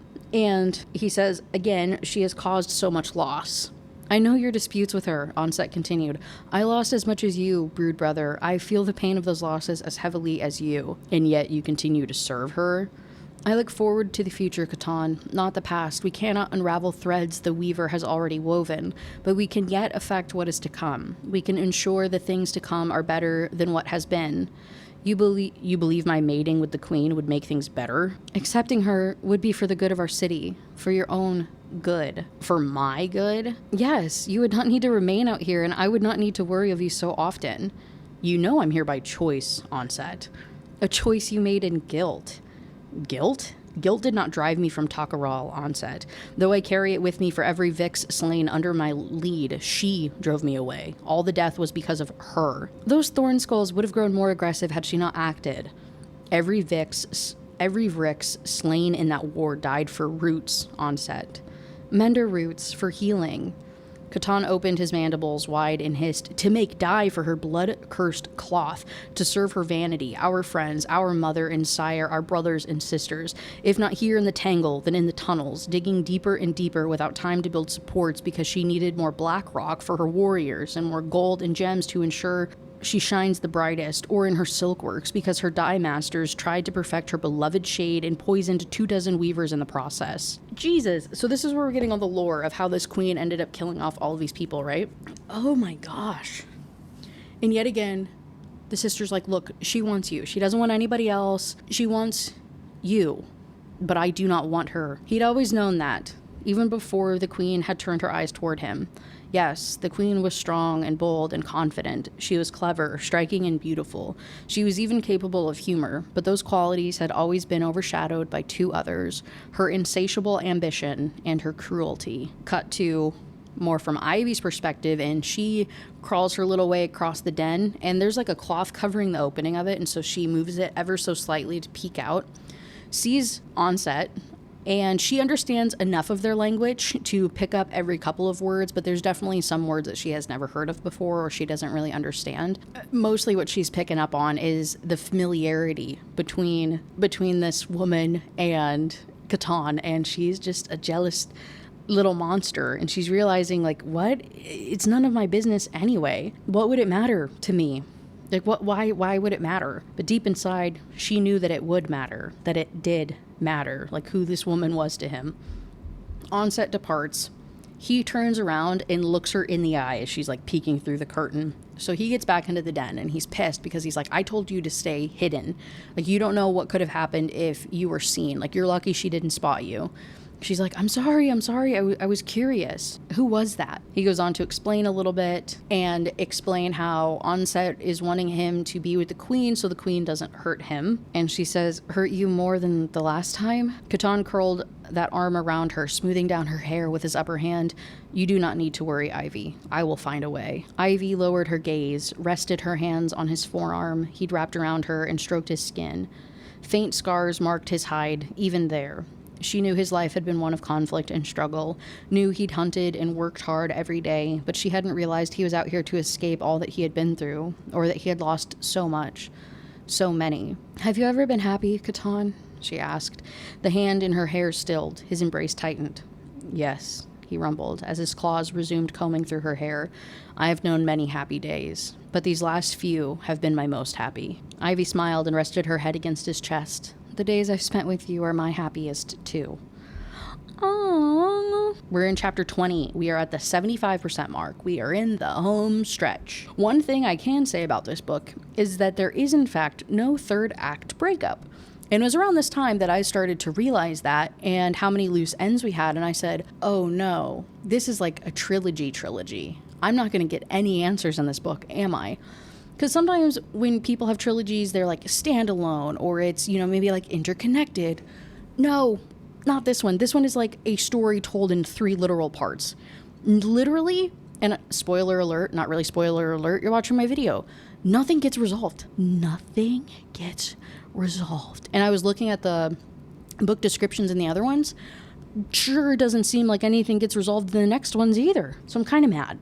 Was this a good time? It was a cute relationship, yes, but the story that in the world building is good, yes, but the story that's being told is a whole nothing burger, considering it is, again, spread over 400 page books. This initial one is really setting the scene for the trilogy, which is fine. It's expected, like, for the context of that. I wasn't expecting it. And every single time I get into one of these and I realize that I can't read a series. I need standalones, or at least like a standalone series. You know what I'm saying? Anyway, back to where we were. Chapter 20 is a cute little relationshipy buildy one where he takes her on a special date. He like blindfolds her and carries her through the night to go to this place. It's to go see a waterfall. It's absolutely beautiful and it's very romantic, and they just have this time together and are really just hitting it off, right? She's realizing how attracted she is to him. Oh no, what does my note say? This is never good when I have notes. Oh. Okay. So in the moonlight, she could never call Catan handsome, not by any human standards, but he was striking and beautiful in his own right. And yes, he was alien to her. That couldn't be denied, couldn't be ignored, and it wouldn't stop being true no matter how comfortable she was around him. He'd always make some part of her think of a spider, but that wasn't bad, wasn't frightening or upsetting, not anymore, because he was Catan. His eyes were so deep, so mesmerizing, as capable of ferocity and intensity as they were compassion and understanding. His hands, with their long clawed fingers, could easily deal death, but they could also soothe away pain, work the finest threads, and rouse pleasure from with their every touch. His plated chest was hard and unyielding, more like armor than flesh. But when his arms were wrapped around her, it was the warmest, safest place she could ever be. Ivy smiled and soothed her hand back until she could trail her fingers through the loose, silky strands of his ponytail, pulling them forward over his shoulder. Thank you for bringing me here. Ponytail! He has a ponytail. I know in the beginning when she saw him, she said that he had hair behind his head plate or whatever. I just didn't know he had a ponytail. My note said the ponytail killed me for some reason. Hold on, I need to look at the book cover. Is this motherfucker got a ponytail in this? Did I just miss this in the picture? Oh, it's a high pony too. For some reason, I'll put up a zoomed in photo of the cover. For some reason, when I read ponytail, it made me think of like, you ever been to a comic book store or like an arcade? There's always the one particular guy that's got like a low pony, like just in the back. That's like, it's like super, super loose, and the pony's not until like right at his like shoulders or right below it. And it's just like super thin hair and greasy and whatever. Good God. So when it said that, that's what I'm picturing. And also, where's the tie? Do they have ponytail like holders in this universe? How is his hair in this shape? Is it with his silk? What is the evolutionary purpose of these spider people to have hair? Dude, this picture is really freaking me out the more that I look at this. Good God, I wish you could. Like I said, I'm gonna put up a picture, but oh Lord have mercy. Oh, it makes me want to vom. Okay.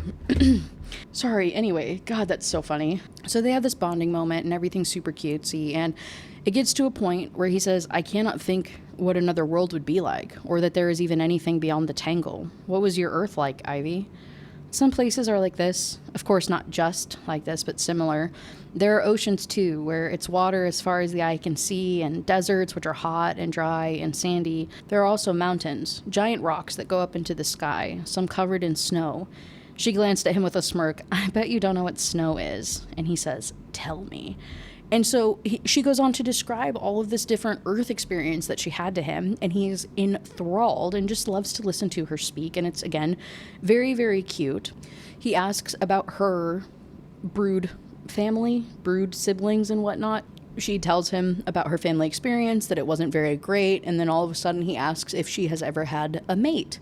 She kind of sort of explains to him everything that happened with that one guy, the really, really crappy one, but obviously a lot of it is lost in translation. But he pulls the most important information out of the story, which is he was not worthy of you. You are worthy of so much more than a male like him could ever offer. Oh. And she goes on to say, like, no, he wasn't worthy. It took me a long time to realize that I deserved better. When I was young, I always dreamed of finding a man who would love me completely, who would sweep me off my feet and carry me right out of the lonely life that I had known, a man I would someday marry. I would wear the most beautiful white wedding dress, and we'd have the most beautiful ceremony in the spring, surrounded by a million flowers. But that never happened. After that guy, I struggled for several years, and then I joined the Homeworld Initiative so I could start over. I wanted to take part in this big new adventure, to go to a new world where I could start a new life, a world where my past didn't matter. Ivy looked down, grasped the hem of her worn, discolored shirt, and laughed. Well, I can't say I'm wearing white anymore, but I'm definitely on a new alien world where my past doesn't matter. What is marry, Ivy? Catan asked. Ivy glanced up at him to find him staring down at her. For humans, it's when two people who love each other make a bond by exchanging vows and rings. They become mates. And a wedding dress? She says it's white, and she grabs some, like, big leaves that are around, and she, like, kind of puts it around her waist to show him, like, what it would look like. Except it goes all the way down, and she's like, but usually it's made of, like, really fine material, like lace, which is, it's like silk. Like, it would be something made out of silk. And she, like, explains what, like, a veil is, and she puts on a little show for him, and she's like, do you like it? Her little leaf dress that she's made. In his only response, I would see you clad in silk. He dropped the leaf and cupped the underside of her jaw, angling her face toward his as he took her hips between two of his hands. I will see you clad in my silk. Oh my God. My soul just leaving my body. In chapter 21, it's another offering day. And so while he's at the castle, he makes a little bit of a pit stop to a work slab, and he's making her a wedding dress. This is the first time that he has ever, like, touched fabric or done any weaving or anything in years and years and years and years. And this is the first time that he has willingly stayed in Takarol for longer than the offering. like in the 7 years since he's left and moved to the Tangle, this is the first time that he has willingly stayed longer than that, because he's making this very elaborate, beautiful dress, and this is his best work yet, and he's incredibly proud of it, and all he wants to do is give her a wedding dress. Ivy was no Vrix, but why should she not go about clad in silk? Why should her skin not be caressed by the finest cloth that could be woven by Vrix's hands? She was a slight, delicate creature, better Caton's silk than the tattered clothing that she had been wearing since he had taken her from the pit. His thoughts in the days following their journey to the waterfall had been heavy. Though he'd not understood everything that Ivy had told him, he'd drawn more than enough meaning from her words to feel as though he and she were connected in ways that he could never have imagined. By the 8, which is like, by God, he understood her desire for change, for an escape from the past. He understood her longing for something new. Was it foolish to believe that he and Ivy were, to each other, that something new for which they had both yearned? One thought had risen to the surface of his mind repeatedly these last few days. He had never wanted a mate. Wanted. That was no longer true, and it had nothing to do with the queen. What difference did human and Vrix make? Ivy was his. She would be his mate. He did not intend to give her any reasonable option but acceptance. If she had not realized it already, Caton would show Ivy that he was the only male worthy of her on this world or any other. He's borrowing this workstation from one of his friends that has been kind of reoccurring. The friend comes in, he asks him a little bit about like what he's doing and what's going on, and again, pressuring him to just accept the mating of the queen, because his assumption is like the silk project that Caton is working on is going to be part of his like offering to the queen to, you know, like court her properly. We all know this high claiming will be different.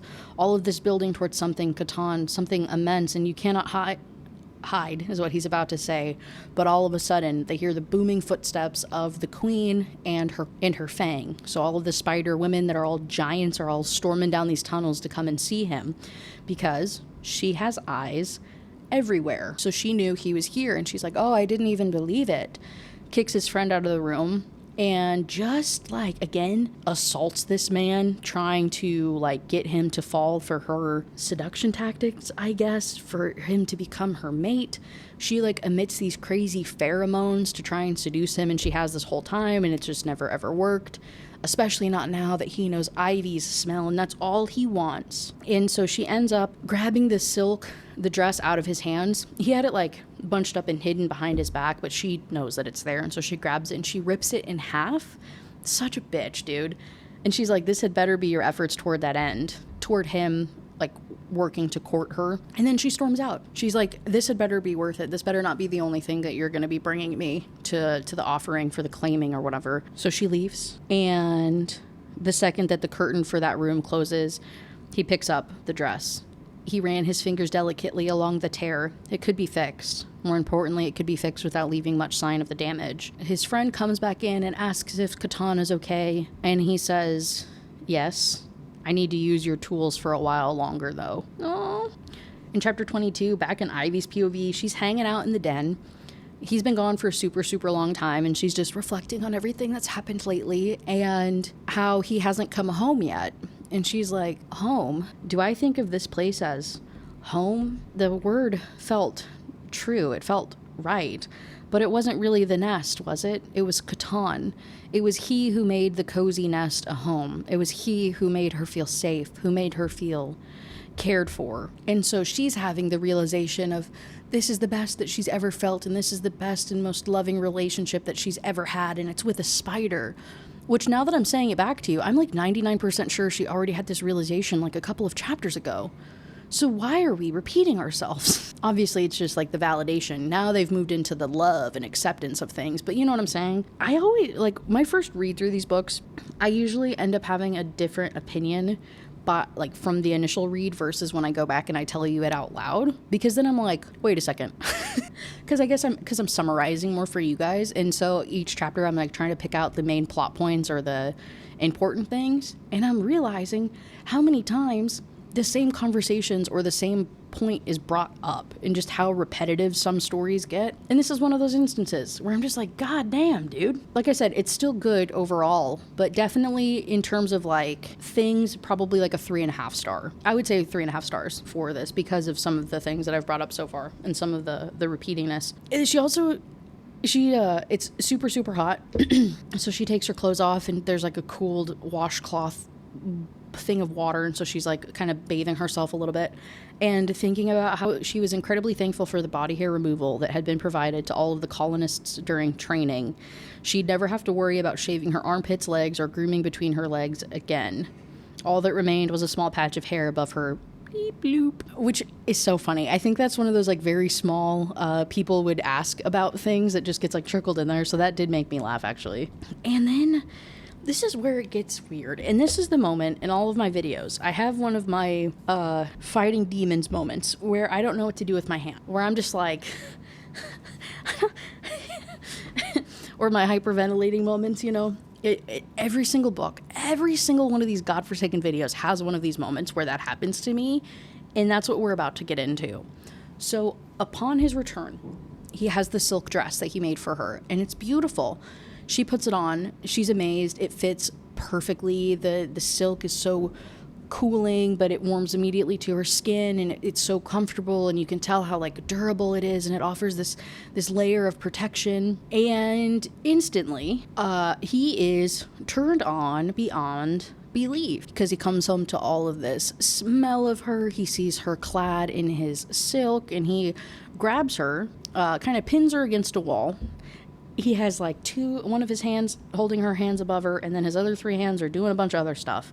And he says, "You are mine, Ivy." He growled, winding the silk around her wrists and arms, binding them together with a series of intricate, instinctual knots. Her skin grew impossibly warmer under his touch as he attached the strand to the ceiling of the nest, allowing her only enough slack to remain on her feet, and he released her wrists. And he goes on to, now that she's tied up and her hands are tied up, he like makes more and more silk and wraps it around her body and all of these other points.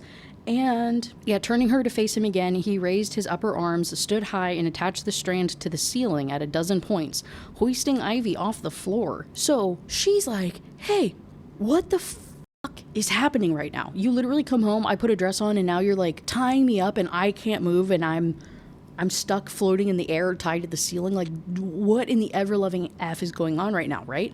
Which is a completely reasonable response. And she's like begging to be let go, but obviously he just goes on to do things with her.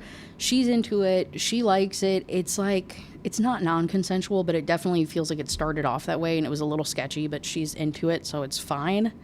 It just made me very uncomfy. And then he calls it his stem again, and then I had to look it up, and the term stem gets used 20 times. I hate it here so much. Anyway, they end up banging. Is anybody surprised? And then this, hold on. I don't read spice scenes, but this particular part I feel like needs to get said out loud because I don't know what in the absolute heck is going on. So he finishes, somehow expanding further. His hot exploded within her, but it was accompanied by a firm, fluttery sensation at the head of his. Something swept insistently against her cervix, stroking her inner walls. Something swept insistently against her cervix? What does that mean? Hello?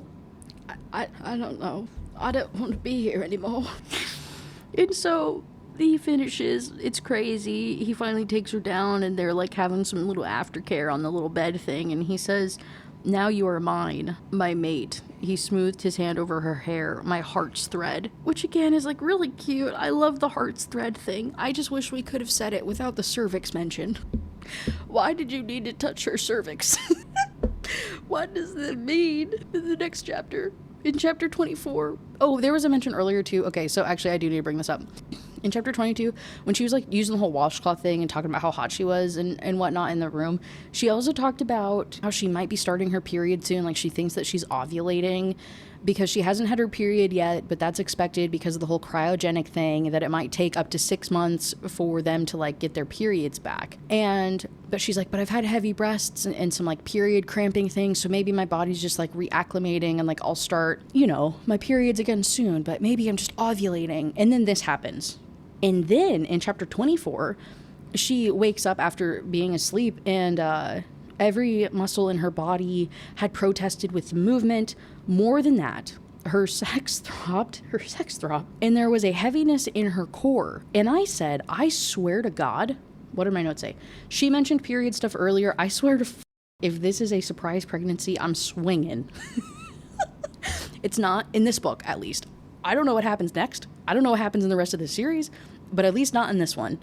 So I was like, okay, you're on thin ice, buddy boy. You're on thin ice. So she's kind of, reflecting this morning about everything that happened and waiting for like the guilt and the disgust and like the self-hatred to kind of seep in from doing this stuff with this Spider-Man.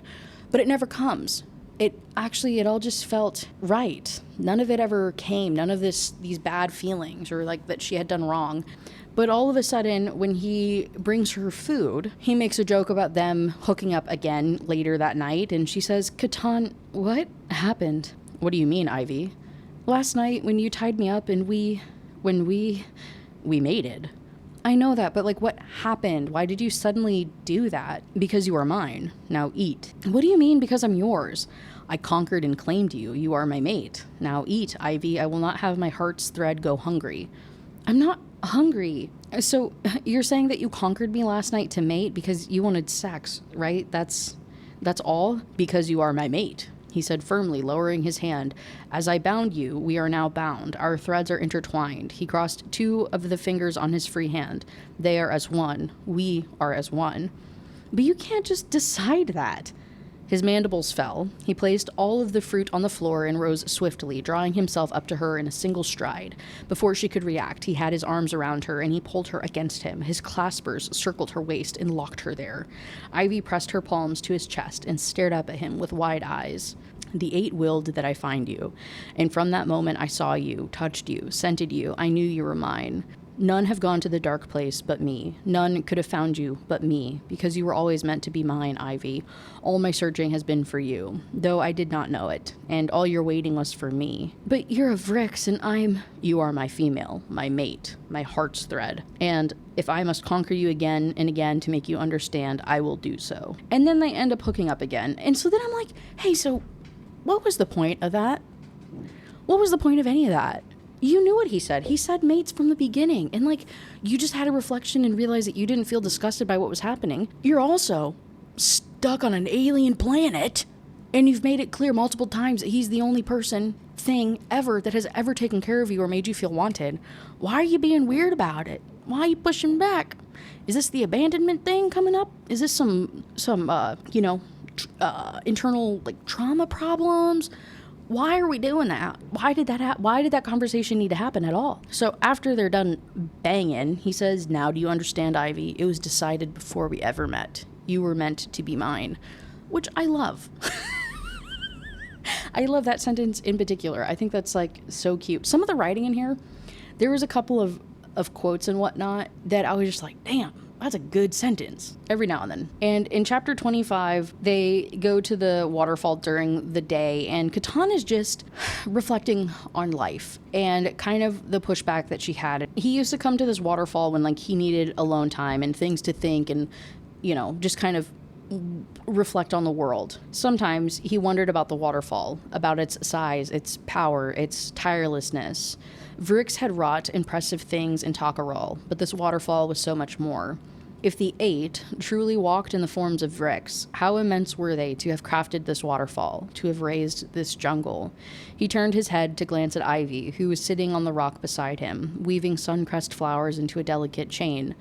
How huge and powerful were the 8 to have plucked Ivy's people from the stars. That's another banger sentence as far as I'm concerned. And he's thinking of all of the times that she has asked to go to the pit. Like, she has brought it up quite a few times, but it's becoming less and less often, and she's pushing back less and less on his responses to it. And he's starting to kind of feel guilty about it. Had the 8 truly brought Ivy to the tangle? Had they taken everything from her just so she could be Catan's? Or had they merely guided him to her, to a female in need of a strong male to protect her, provide for her, pleasure her.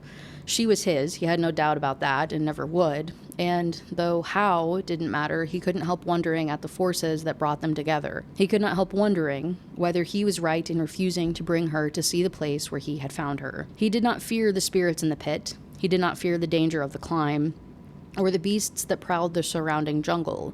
He didn't fear the strange construction of the ship, or the death that permeated it.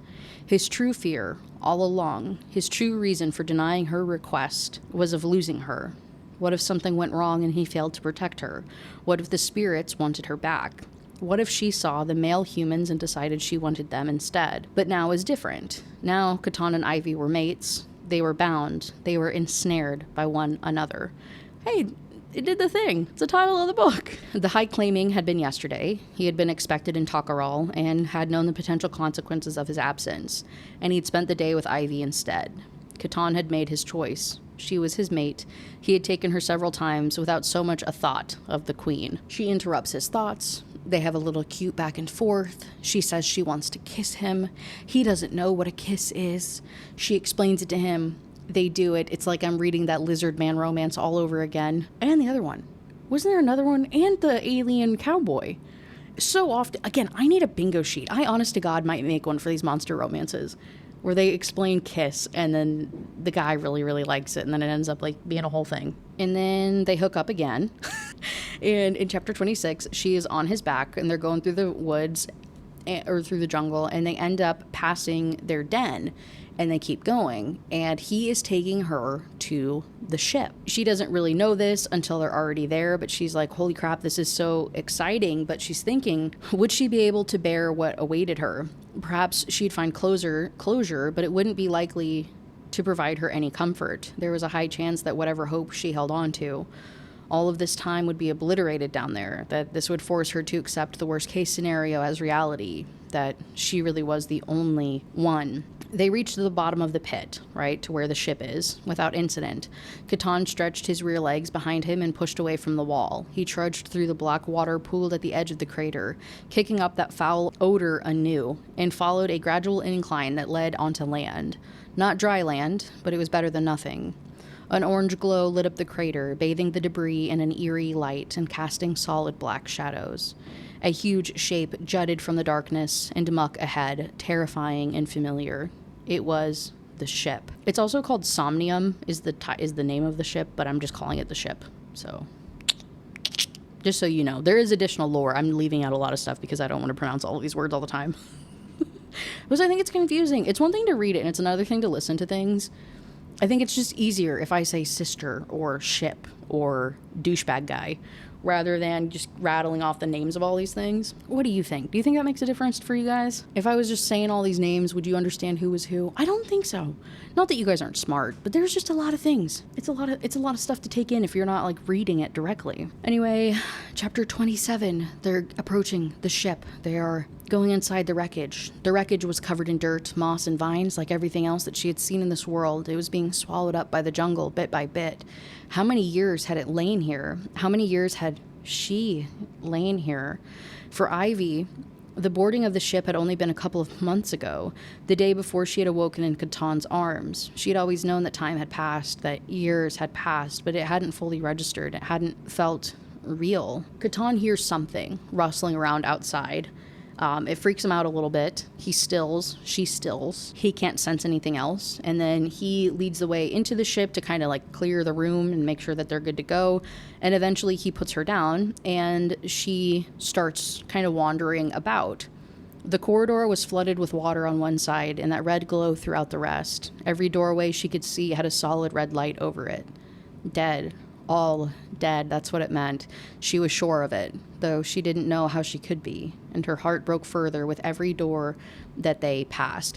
And so this is the moment, that's why earlier when I said that there was 5,000 people on this ship, this huge, crazy spaceship, they were going to start a colony with 5,000 of them, and they're all freaking dead. So I think these like corridors are literally like corridors of the cryogenic chambers, and the whole sections are just red and dead and damaged and whatnot. Like her corridor was the only one with a green light. So they get to it because she asks him pretty explicitly. She's like, hey, if all of these are red, like dead red, where did you find me at? He eventually kind of like goes through this like little maze of an area and brings her to it.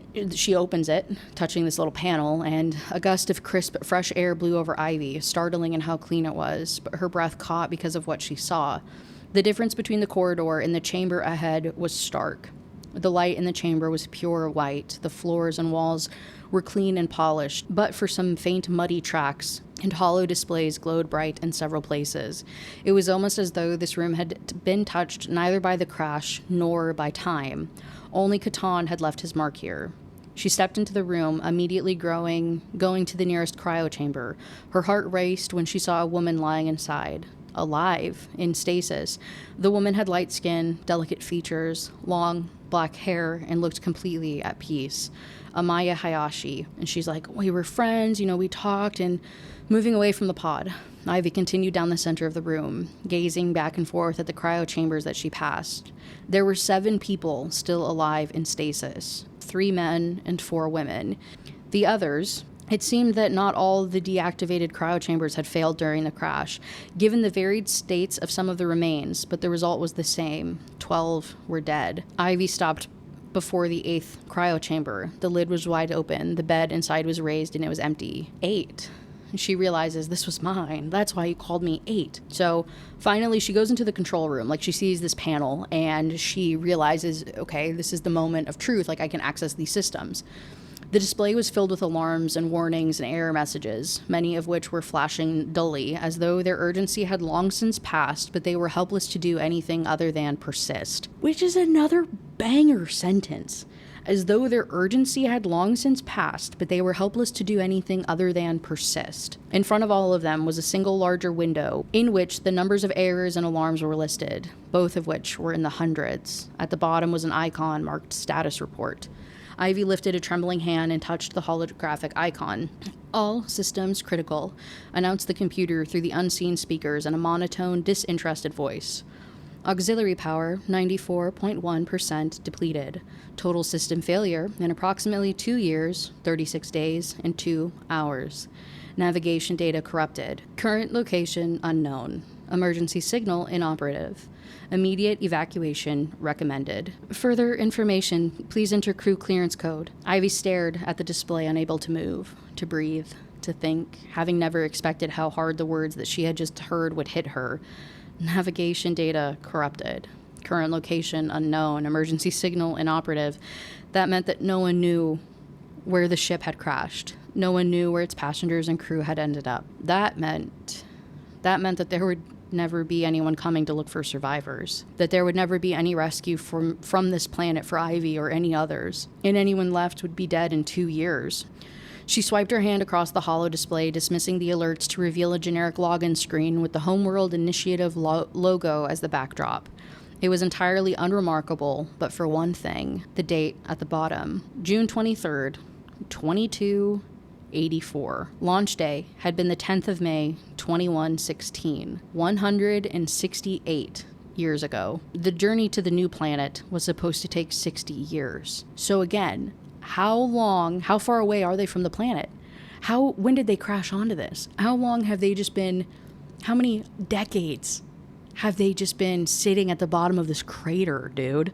Holy freaking crap. And so she's like, okay, they're survivors. Catan, we have to wake them up. And he again has this whole pushback of like, we can't, they're not going to survive. Like, I can barely take care of you. We can't do that. No. And she says, humans are stronger than you think we are.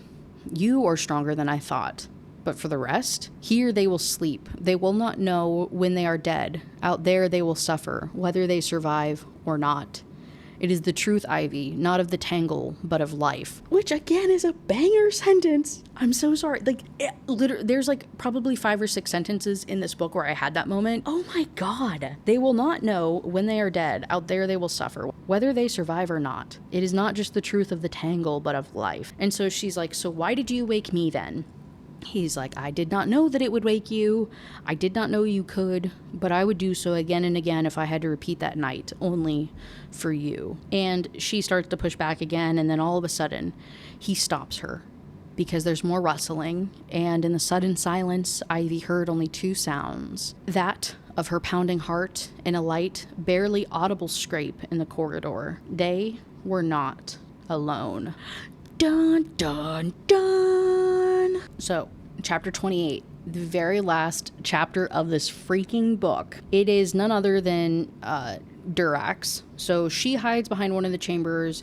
He knows who it is because, like, who else would come and track him and be able to track him down here? Of course, it's Durax, the Queen's Claw, the other man, the lead warrior guy who is jealous of Catan and, like, hates him, basically. He's here to force Catan to come to the Queen and to give himself up, essentially. Like, he's been sent to collect Catan. He says, "You are summoned. The Queen demands your immediate return. And when I bring you to her, the Queen will finally know that I am the only male worthy of her. And when I toss her that ugly little creature," he angled the spear in Ivy's direction, "and whisper all your secrets, she will forsake you once and for all." Catan growled, mandibles spreading, the chaotic swirl between his chest and throat thrashed with newfound ferocity becoming impossible to ignore. "You will not touch my mate, you fangless coward." Durax reared back as though stricken, his blue eyes widening, his mandible twitching. You have mated? That soft, pale, pathetic thing? I should not be surprised. A jungle worm would thrust his stem into anything with a large enough hole. Jesus Christ. No better than the beasts you share the tangle with. He goes on to be like, "She offered you everything," talking about the Queen. He's like, "I can't believe you didn't take it." And Catan realizes, like, I have to kill him. I literally do not have a choice. He's threatened my mate. I'm not going to the Queen. We are gonna have to fight to the death right now. Goes at it. They get in this crazy, crazy fight right as he's about to kill Durax. Durax, like, begs for, forgiveness or whatever, and he's like, "Hey, I'm not gonna do anything. Like, I won't tell her anything. Like, just let me go, let me go." He ends up drowning him in the little water that they initially landed in, because Durax was trying to run away. He's trying to get gone. And Catan had, like, thrown his spear at him and hit him in the back, and he collapsed right at the water's edge. And so then Catan just drowns the guy. Hello? And that's how the book ends. Ivy comes out. She found another spear somewhere, and so she comes out eventually, and she's like, Catan, are you hurt?" Catan released Durax and rose to stare down at the dirty, bloodied carcass. Durax's hair floated on the surface of the murky water like a tangled mass of webbing, and the blood oozing from his arm ran into the flood water, indistinguishable from it under this light. Catan would not mourn this Phrix. He would not feel guilty for fulfilling the only duty that mattered, safeguarding his mate. But when his eyes fell upon the filthy, matted black fur draped over Durax's shoulder, the fur that marked him as the Queen's Claw, heavy dread gathered in Catan's gut, threatening to drag him down entirely as it slowly sank. "Catan, the Queen's prime claw is dead," he rasped. "By the eight, what have I brought upon us?" And that's the book. Was it interesting? Yes. Again, I'm repeating myself at this point. Was there a lot of lore? Yes. Did I like their relationship? Yes. Again, I'm so angry that this is like an actual trilogy, though. Because I don't care enough to continue it. In short, though, like, from the book descriptions... Hold on, actually, I'm going to read you the book descriptions for the other two in here, and then we're going to come to our own crazy, wild conclusions, because I think that that's so much funnier than actually reading them. Obviously, I encourage you to do so if you thought that this was interesting or something that you would like. Clearly, go read them. They're on Kindle Unlimited. Okay, so the next book in the series, Enthralled. He conquered her, but he is the one enthralled. Catan hadn't wanted a mate. Okay, blah, blah, blah. With an enraged queen searching for him, Catan knows the tangle is not safe for his mate. They need to leave, yet Ivy will not forsake her people, and he cannot condemn her compassion. When they wake the other humans from their death sleeps, Catan now has more mouths to feed, and the strands of his web are in danger of snapping. To keep Ivy and her people safe, he must placate the queen that hunts him. He must venture into her domain and face her wrath and her desire. The strength of his heart's thread, his bond with Ivy, will be tested. Catan refuses to let that thread break, even if he must sever all the rest. Okay, cool. That's a 289-page one. And then book 3 is called Bound. This is a 341-page book. The queen will not rest until everything Catan cares about is gone and he belongs to her. His sweet, compassionate Ivy, his sister, his friends, his new tribe of humans are all in danger. He fears nowhere is far enough to escape the queen's wrath, but Catan will see The whole jungle burned before he lets any harm befall his mate, even if he must stand against the queen and her army, even if he must face every beast in the tangle, even if he must defy the gods themselves, he will not surrender his female. Catan and Ivy are bound, and no force in the universe will sever the threads that connect them. Did that not just feel like the same book description twice in a row? Except the one is they get the humans, and then the second one, or I guess the third one technically, is them just continuing to keep the humans safe? What happens? That is a lot of pages to all feel like I've read the same 3 book descriptions, because even the first one felt kind of similar to those. I don't know. I'm going to assume that a lot happens and it's really cool, and I'm just being judgmental, but that was the Spidey stuff. It was disgusting and creepy, and I didn't like it. Like I said, it wasn't bad. I just wish he wasn't a spider. Ugh. Okay. I think that's all I have. I have no idea what the heck I'm going to review next week. I guess we'll find out. You know the drill. I have the poll. It's probably up by now by the time you're seeing this. And then you know the drill. Like, comment, subscribe. Let me know what you thought of this. Let me know if you've read the rest of the books and if they're worth reading, I guess. That sounds rude, but you know what I'm saying. And yeah, I don't think there's really anything else. Yeah, I think 3.5 stars is a fair rating for this book. I think I stand by that. Okay, I think that's all I have. Okay, again, thank you guys so much. I appreciate every single one of you. I just hit 19,000 subscribers on YouTube, which is disgusting. So I'm so appreciative. Just know that. And I will see you in the next one. Bye.